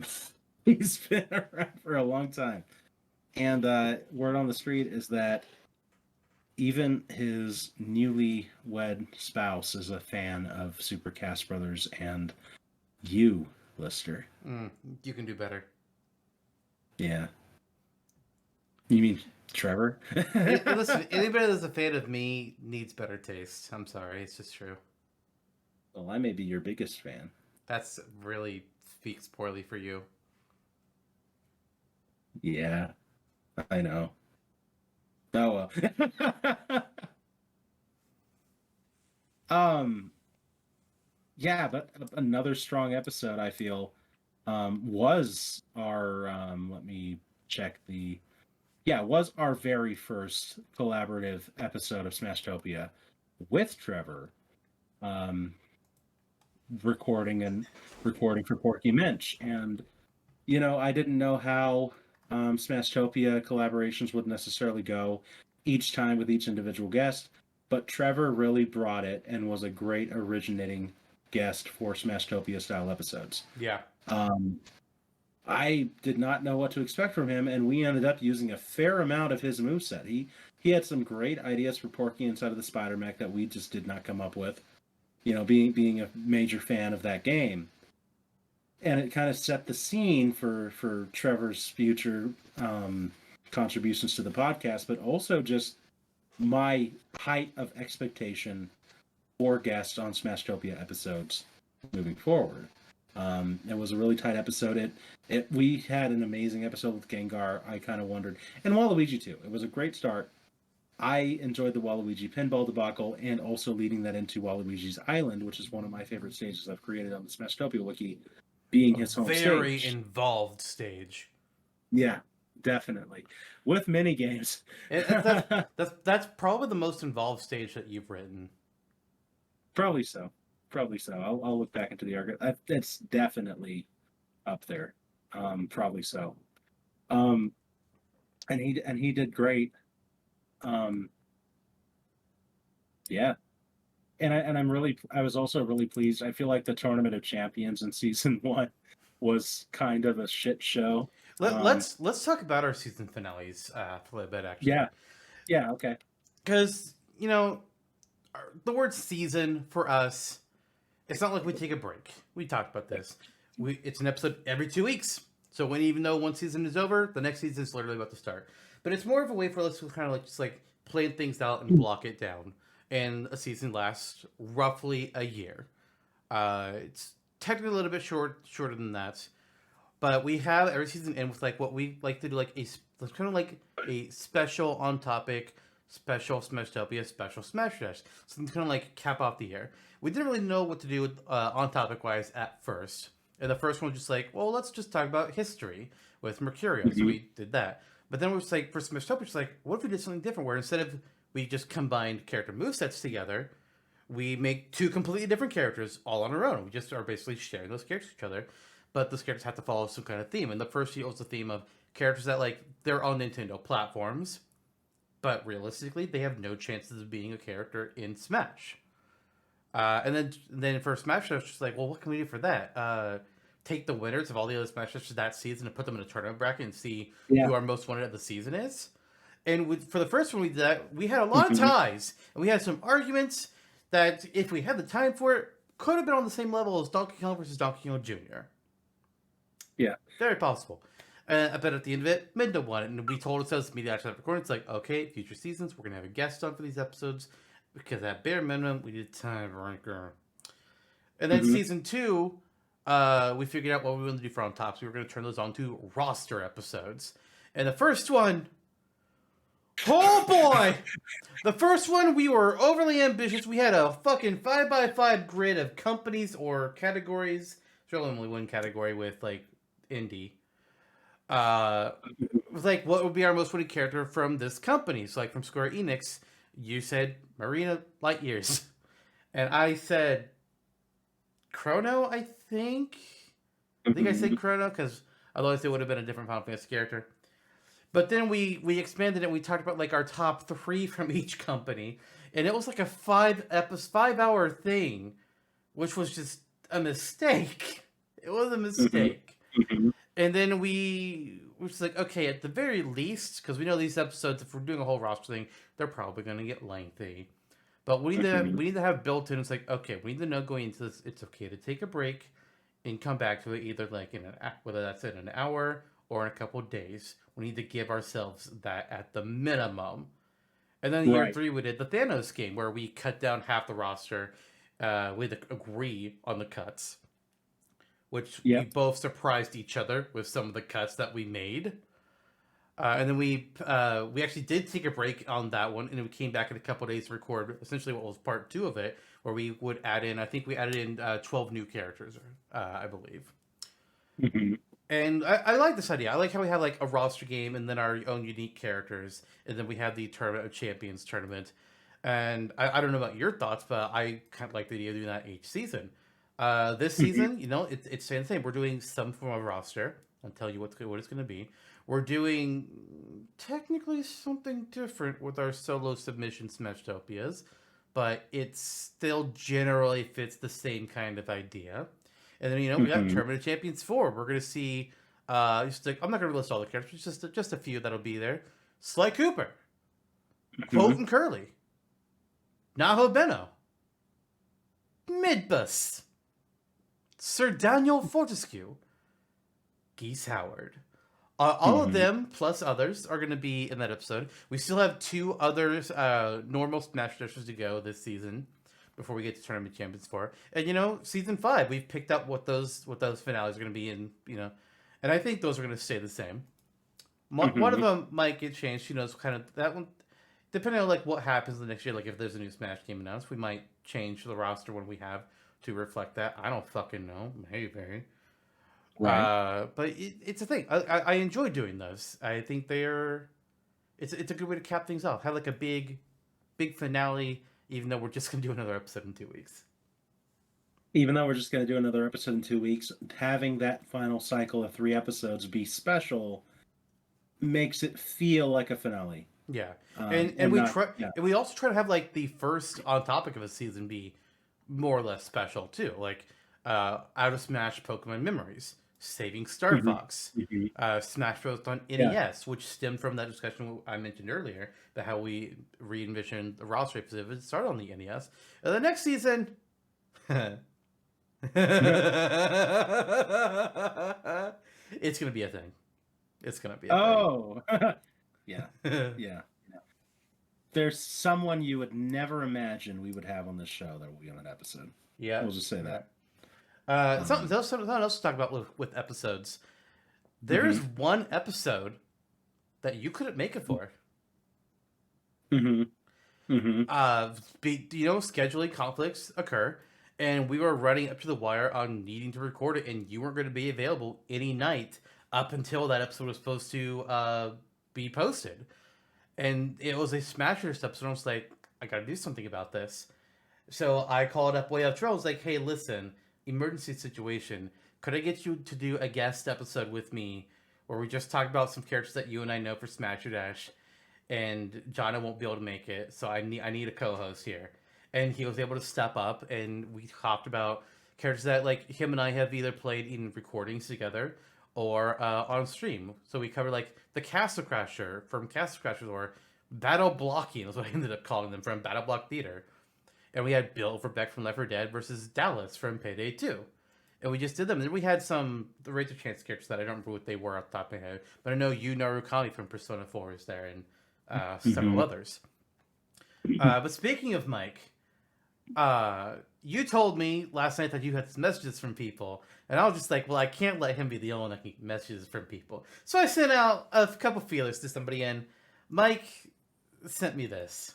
When I asked if he wanted to come up with a message to be read out on Supercast Brothers, what he said is, "What? No.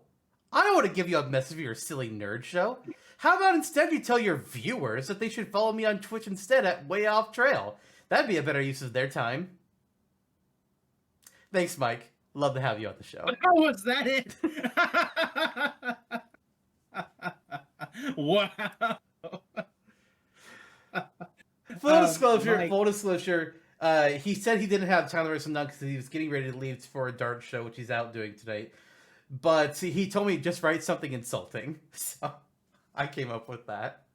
Mike is also a co-host of yours on Select Start Gaming, so at least it's that tie in, and we can loop that back around to follow Lister and Mike and Twilix and some others on Select Start Gaming. Twilix actually isn't part of it ananymore. But we do have somebody, we do have a new person that is going to be uploading their first series pretty soon. Curb Walker is going to be hitting with a Let's Play of the original Five Nights at Freddy's. So if you like those. But yeah, That's one. We do Let's Plays on the YouTube channel. A lot of them are solo, but sometimes we play things together. And also we stream together sometimes. We also have our own solo streams, but sometimes we stream together. Sweet. Well, thank you, Mike. What a well-crafted, sentimental message. Yep. Great stuff. And you wrote it. I wrote it. Okay. He said do something insulting. It's like, I got you. It's both your vibes, so good for you guys. that was great. I didn't know who it was going to be from, and I didn't think it was going to be that, and that was great. Mike, making that Smasher Dash with Mike was thank you for coming on board for that and doing it last minute.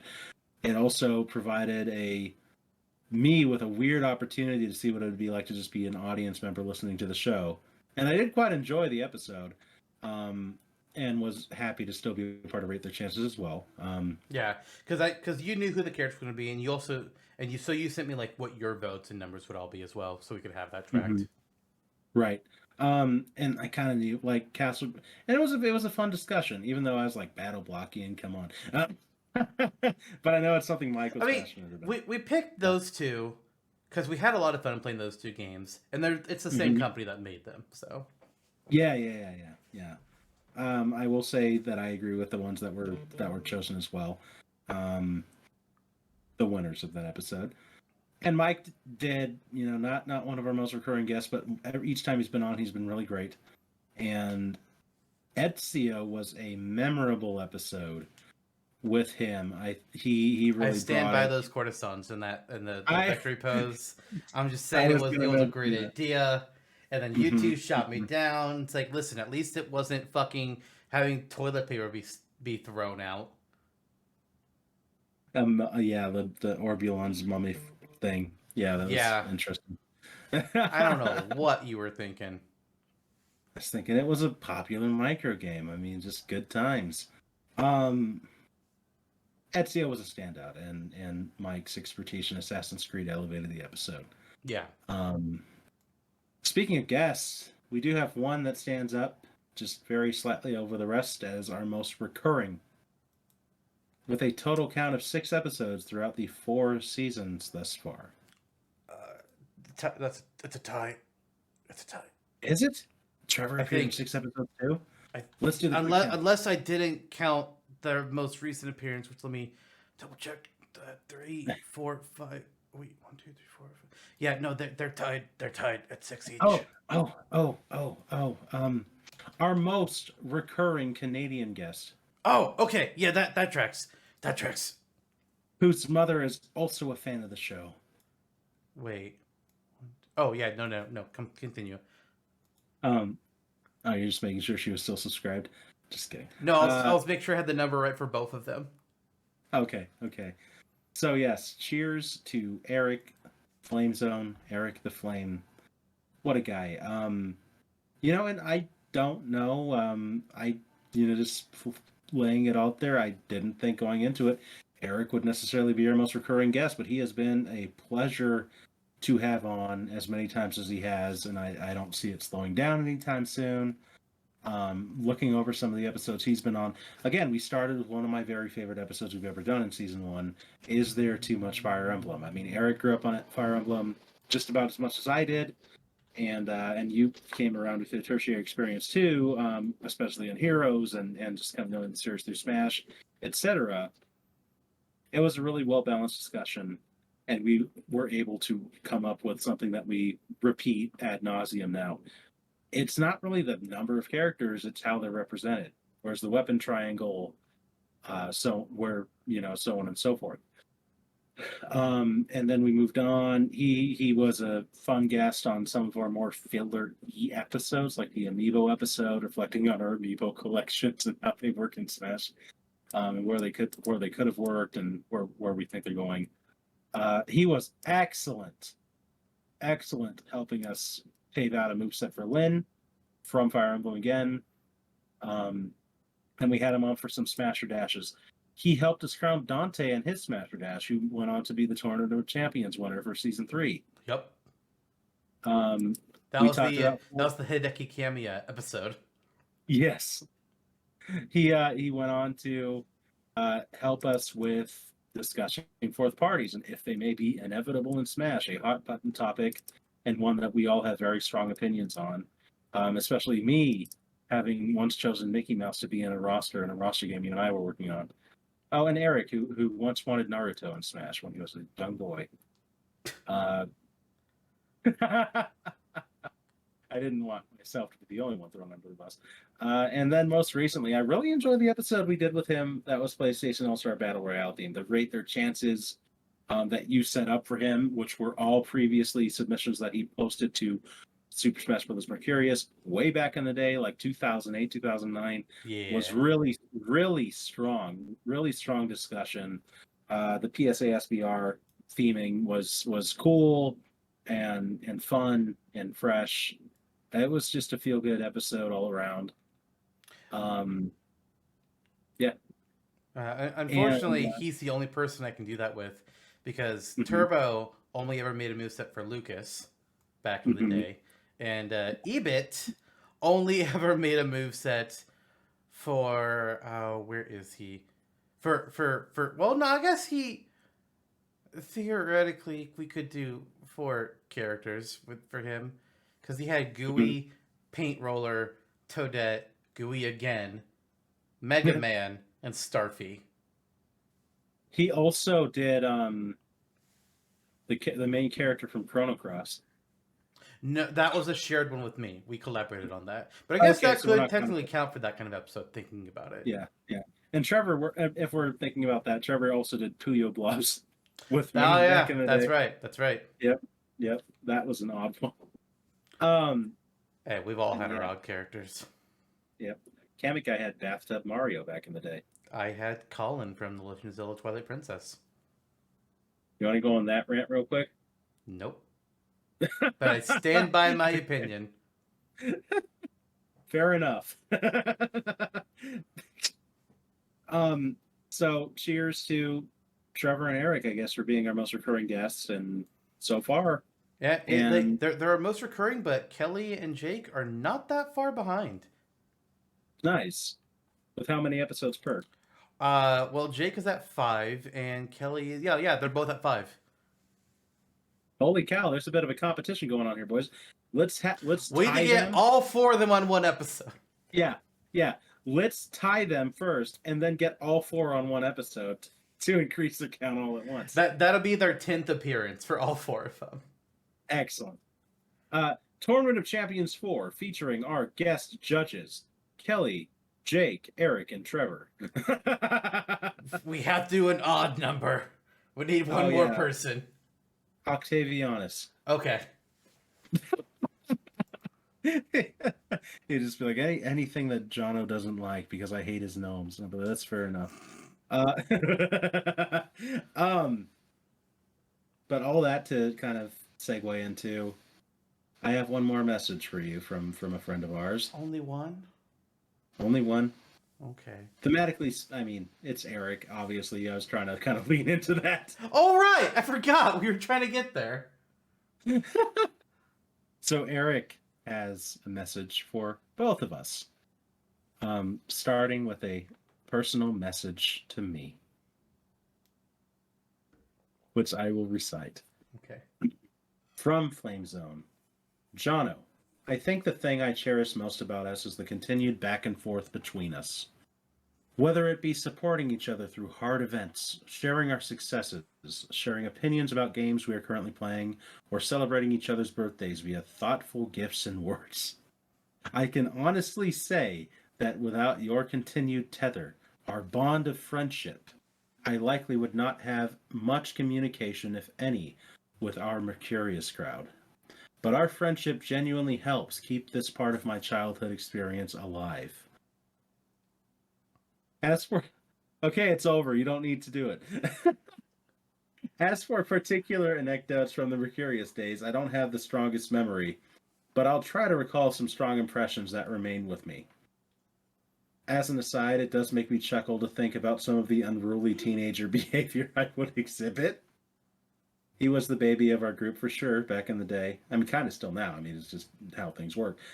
Whether it's cringy Ultimate Tournament, an RPG that we played back in the day together, characters, beef with Brawlinator, which we talked about briefly on this Smash or Dash episode recently, episode 99, and unreasonable moderator abuse on Maya, not as much unreasonable moderator abuse that compared to me.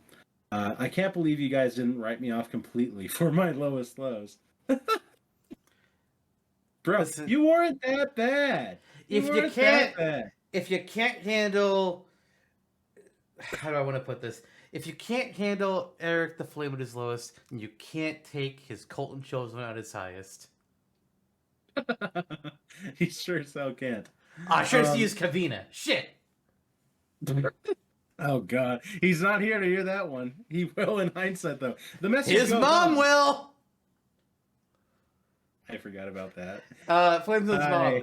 If you don't know about Kavita, you should really ask him about Kavita. I apologize in advance. I didn't. There's still more message to go, and we're just actively getting him in trouble. Anyway, oh God, I should say, not me, you. Yes. Let's continue. Jonno's presence on the Mercurius forums was always a blast. I always found Jonno's work to be some of the most well-written and creative to boot. This is my favorite message yet. I'm gonna cut you. The way that Jonno could describe a moveset in such detail that I could actually envision exactly what he was describing definitely guided my own writing ability as I attempted to duplicate what he was capable of. Plus, with all of the off-the-wall character ideas, enigmas like Baboy Man, Jonno was a defining member of the forums and brought a lot of character with him. No more podcast appearances for Eric. No, wait. As for Zantok during the Mercurius era, I recall having so much respect for him. Yeah, why? His Zantok submissions were always synonymous with a high level of quality and a grounded sense of realism. Zantok submissions, on average, have always felt to me like the most probable of getting an actual translation into Smash. All right, podcast privileges have been restored. On top of this, he always has had a high level of involvement with feedback on the forums and later in our chat groups, and helping improve my own ideas and conveying them. While in the flesh, we know Zantok as the one to not take any BS. On the forums and elsewhere, he is very respected and often responds in a reserved, non-judgmental, and and dishes out great constructive criticism. There is a reason why we don't talk about this one on the podcast very often, but here we go. There is a reason why the ZEJ brand worked and why so many of us chose to follow Jonno, Zantok, and Ebit to other sites. The strong sense of character, high-quality work to lead by example, and the effort to create a sense of belonging made Zantok, Ebit, and Jonno all natural leaders. A fun little anecdote that I remember that got a rise out of me when I was a kid was Baby Eric.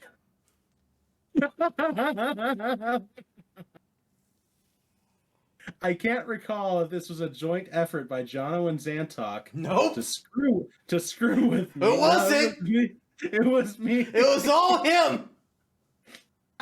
But the hilarity of us all being in a call together on Skype playing Mario Kart and Jonno loads up with the Baby Eric me he made was absolutely hilarious at the time. Such a Jonno thing to do. It is.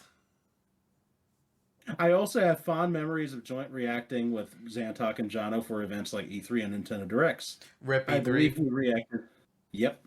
I believe we reacted to Cloud's reveal in Smash 4. We did. And we were all collectively losing our goddamn minds. At Ridley. Yeah. I remember you realized it a little sooner than everybody else. And I it was muted just like, myself because I was going to go nuts. Yeah. Oh my gosh, Ridley and K-Rool. I also really enjoy being on Super Cast Brothers. My favorite episode to date that I've been on is the Lynn episode. I feel like we all had something very unique to contribute and resulted in a character that could be very basic, turning into one that I feel was genuinely well designed and unique. That was so much fun. And then, after dishing out the longest message of anybody by far, he says, I hope this is enough to go on. It's so nice to reminisce about the good old times. And I can't believe it's already been well over a decade. Longer than that, my friend. Yeah. But be sure to send Ebit that bit about ZEJ, too. Oh, I'll let him know. I'll message him after this podcast is done so I don't forget. 2023 minus 2000. It has been 17 years since Lister has registered for Super Smash Bros. Mercurius. Or just about.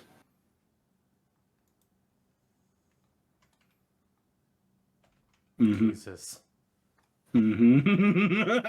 It's been almost 2 decades since you've known me.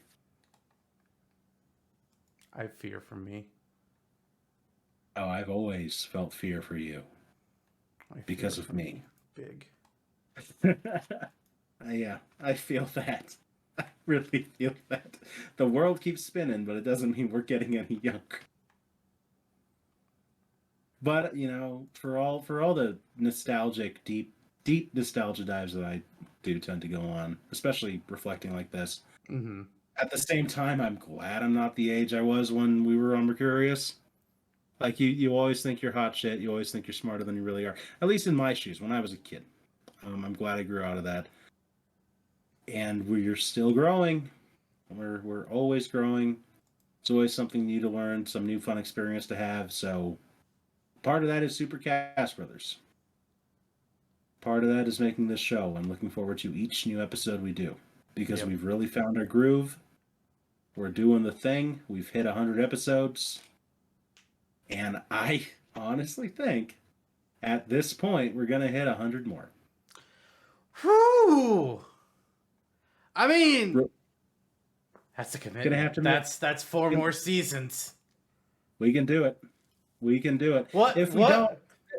No commitment. No commitment. Yeah. But what would you pitch to me right now? We're planning season 8. It's episode 200. It's going to be a Smash LP episode. What do you pitch to me to do for that episode?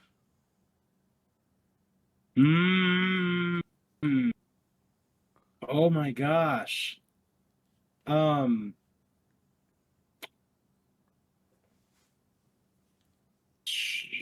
Mickey Mouse. Just kidding. I mean, that's not the worst idea, honestly. Goku. No. Goku. We can break convention, do a fourth party character, and make it unique. My only other ideas were like, what were some very stand up submissions from the Curious days, but we already kind of did that. I have a spreadsheet of them. Yep. Every single character that's ever been made, I have them all in a spreadsheet. Yep. Or we could do the Grinch.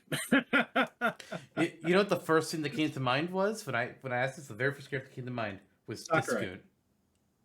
Discoon. Ooh. No, Discoon though. Okay. I don't know what the hell you do. That's the first thing that popped to mind. Hey, he's in the Super Mario Brothers movie. Napoleon from the Hanafuda cards.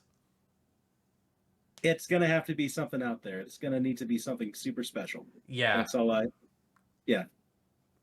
It could be, again, it could be an in real life, like game developer, Miyamoto, Sakurai, Reggie, the non-specific action figure. All right. The Wii safety guy. I think if we did like a Lavender. real person, I would want to do like Tony like Hawk. of the Nintendo people. I mean, I would go with the Miyamoto angle. I feel that. Oh my gosh.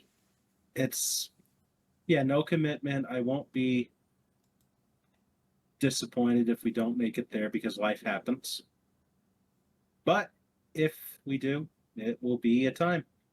And doing it on a Smashtopia episode is going to be unique and kind of nuts. I wonder, would 300 be a Smasher Dash? That would be kind of funny. I don't have it tracked that far ahead in the future. Yeah. I only have tracked up to the end of the year 8, which includes Got it. episode 200. So I don't know what it would be. That's a far ways already. So there we go.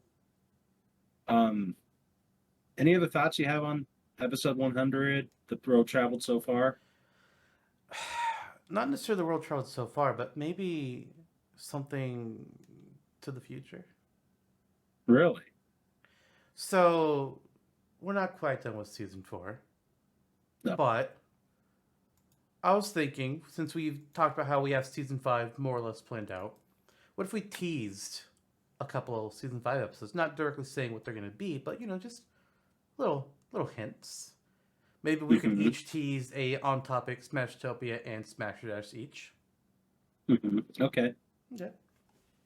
I'll go ahead and start with an on-topic. We kind of alluded to it a little bit already, but I'll go ahead and say it. Season 5 premiere is going to start with an interview, and you are not going to believe who we are interviewing for this episode.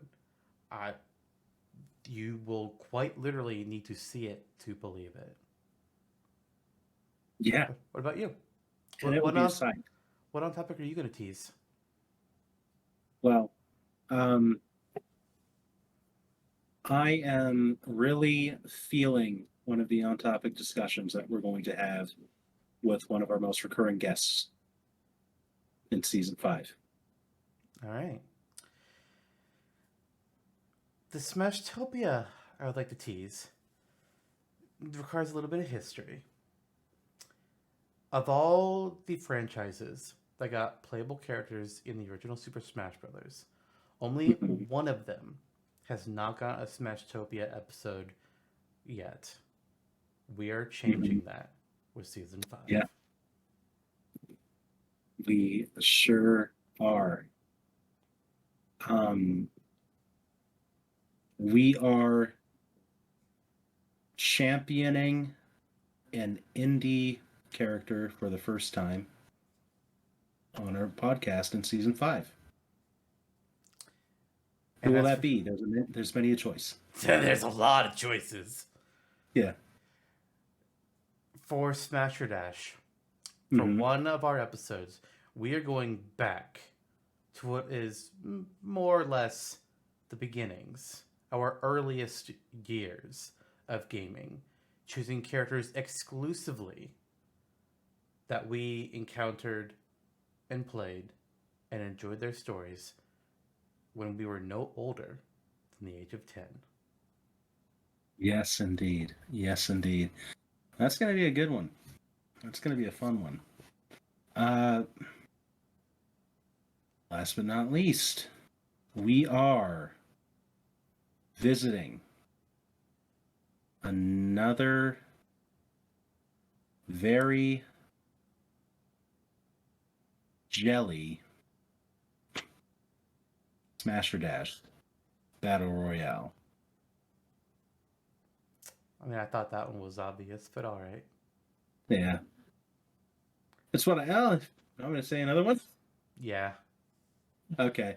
That spoiler aside, forget that you heard that, even though it is obvious. We are revisiting a character from that we've covered on Smashtopia in the form of a Smash or Dash. An unlikely matchup, if you will. Oh, A very sweet one, you might say. that one. I considered that was like, how the hell do I allude to that? It was sloppy, but I did it. That one is gonna be a battle of the ages. Yes, it is. Yes, it is. Of magical one. programs, you could even say. You can. You sure can. You sure can. All right. Well, I don't know about you. But I'm feeling 22. I thought you were like 16. That's Eric. Oh. I thought he was 12. Yeah, that's true too. What? I don't know. I don't know. Any hoodle. Episode 100 in the bag. Episode 100. We did it. Holy cow. In no. 4 years, we might be doing it 200. Who the hell knows? Mhm. I certainly don't. The only thing I can say for sure is we're completing season 5. Beyond that, who knows? Who knows? I got 2 things to say. Number 1 is look to the sky and find a Zerta in your hearts. Number 2 is number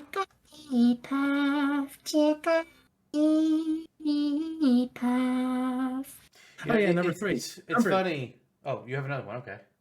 Yeah, but please go on. It's funny, like, midway through the podcast, I was like, God damn it, there's one thing I should have added to the graphics, and that was a Zerta. Yep.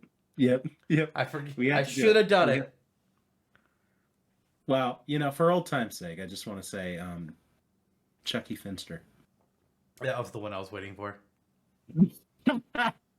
He was waiting in the rafters for well over a year. You almost He did is a character moveset for him, but then you didn't have the ideas. You're like, I'm just going to do an assist trophy. The assist trophy is some Kino shit. But perhaps Chucky will be who brings me back to the Smashtopia wiki with a character. Not that I'm promising that, but it would be cool to fulfill the meme, the legacy. He's not really dead until I do. He So maybe that's a implies reason. Chucky Finster from Murgus, but he really means is Chucky the doll from the horror movies. Isn't that just Chucky Finster?